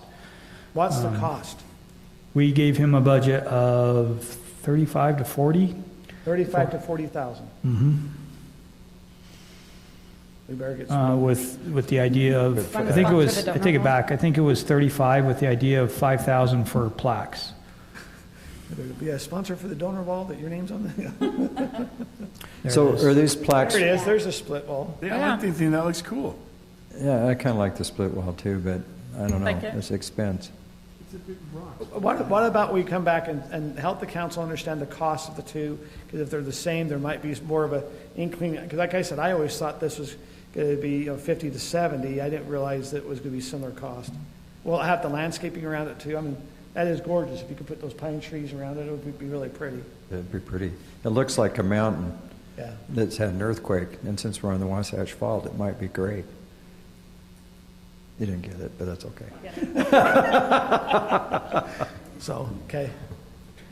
Nathan, can you come back and present to the council both the concepts with the cost? Yep. Okay. Okay, any other discussion that the staff needs to do?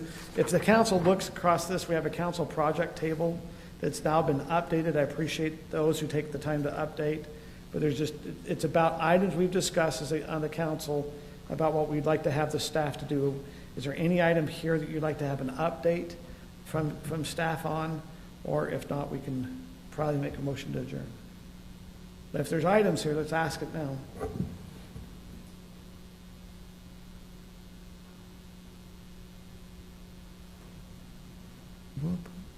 Nathan, there's one that was the Park and Open Space Fund Analysis. That was started back in November, was going to be presented in February. Right. What would be the reasoning to move forward? Is just to kind of help us understand and putting together a parks fund? That would be correct. Back in, so the idea was twofold, was to meet with council so they can understand the pro forma that was put together. There was a lot of confusion. If the council would like to sit down with Fred and understand what the pro forma is and how it works. We haven't put a high priority on it. because based on that meeting in February, it was indicated the council did not want to proceed down that path. Can I ask about the community center carpet and paint, Aaron? It'd sure be nice if we could get that done before the fling. I guess that's impossible. Pretty much. No, but I mean, we've discussed it for months now. Well, and it was pushed off for months because there was not a final decision on what are we doing with the community center and the parks building. So ultimately, what we decided is we could use some of the funds that council approved to be moved over to like the capital parks or capital projects fund for the excess revenue from last fiscal year. We could pull that back in to use that. So it would have been at $6,000 between the two council members mayor and council who said that they wanted to use those funds. So my feeling is if we just did the old council chamber as a start, just put some new carpet and painted in there, that doesn't seem like an overwhelming deal. You're talking upstairs? Yeah, upstairs, because that's what everybody sees. Yeah, and I don't think that's going to be disrupted if we do put the and I don't think park buildings, I mean, that's kind of separate. That's always going to be preserved, right? That's the intention. I am making an assumption that during construction that room will be walked through, will be used heavily, and so it could be damaged. But maybe I'm being overly cautious, and I can absolutely move forward with that now if that's what council would like. So I think, I'm in the process of restoring my grandparents' home, but when we laid the wood floor, that we just covered it with coverings so that the workers wouldn't wreck it, and it's worked pretty well. So I think there's options. I don't know. It'd just be nice to clean up that room. Okay. No, I will move that higher on the priority list to get done. Let's go back to the park and open space fund analysis. Is there any input you're needing from the council, Nathan? What input are you needing there? None at the moment. Oh, nothing there. Okay. What is it is there anything staff sees they're needing any input from the council on any of these council projects where it's not clear that you need further information from the council? I know, Tyler, there's one down there in budget development. I don't know if that needs to be removed or not. What's going on with the SURF agreement? Did you end up sending them the contract? So we sent them a contract, and they responded and believe that their costs are, they're still working on their costs, and they asked for the weekend to continue to review possibilities and get back with us. But we are anticipating hearing from them by? This week. Okay. And then, because I know there was some, I think they're worried about some costs they're starting to see back and how that agreement works. So we'll just wait to hear back, and then we'll communicate to the council once we hear back from them. Correct. Is there anything else you need from me with open space and encroachment and stuff? I feel like I don't have anything else to add. It's supposed to be on the agenda on the 19th. Oh, that's going to be a good time. It's going to be a great day. Out of town then. Yes. Looking forward to it. Okay. So just a quick update on some of these. Brittany, you mentioned the open space soccer. We talked about fee for open space purchase applications. We took care of that with the fee resolution, didn't we? No, we didn't do anything Oh, because we were waiting on the policy. Yeah. Thank you. Budget is RFP for Wimbledon is going out tomorrow, just letting you. RFP for what? For Wimbledon, for the surveyor. Yeah, to do the engineering. Just to do survey. Yeah. Field rental policy, we're working on those. Aaron, do you want anything to add on that? We have to do for traffic calming, we're going to have to do an RFP and issue the RFP. Meters, Jeff, do you have a update on the meters for the council homes? I actually discussed that with Tayson this morning, and they're going to start trying to prioritize that. I don't know if you have a priority that you guys want them installed on your homes, or if we just pick and choose. Can I just ask if you're going to really modify, and I guess that this helps me understand what the residents are going through, because I have a box with all my filters and everything. I'm just kind of curious how this connects. I mean, let us bring that when we'll have some diagrams of the box in the drawing and where the Or they valves can go come into my, in the meter. if when it's my turn, come and we can try it. I assume it's going to be the same. I just want to see what the burden is we're putting on the residents as We we should do. have a drawing with a typical that we can show you. And currently, we have our intern going around, and he's taking pictures of it's like a 3x5 square that he lays down on the ground and saying this is the area that will be impacted, and we're trying to gather information and pictures of each lot. Okay, I'm just curious, do I keep my filter, do I keep my easy turn-on valve, turn-on-off valve?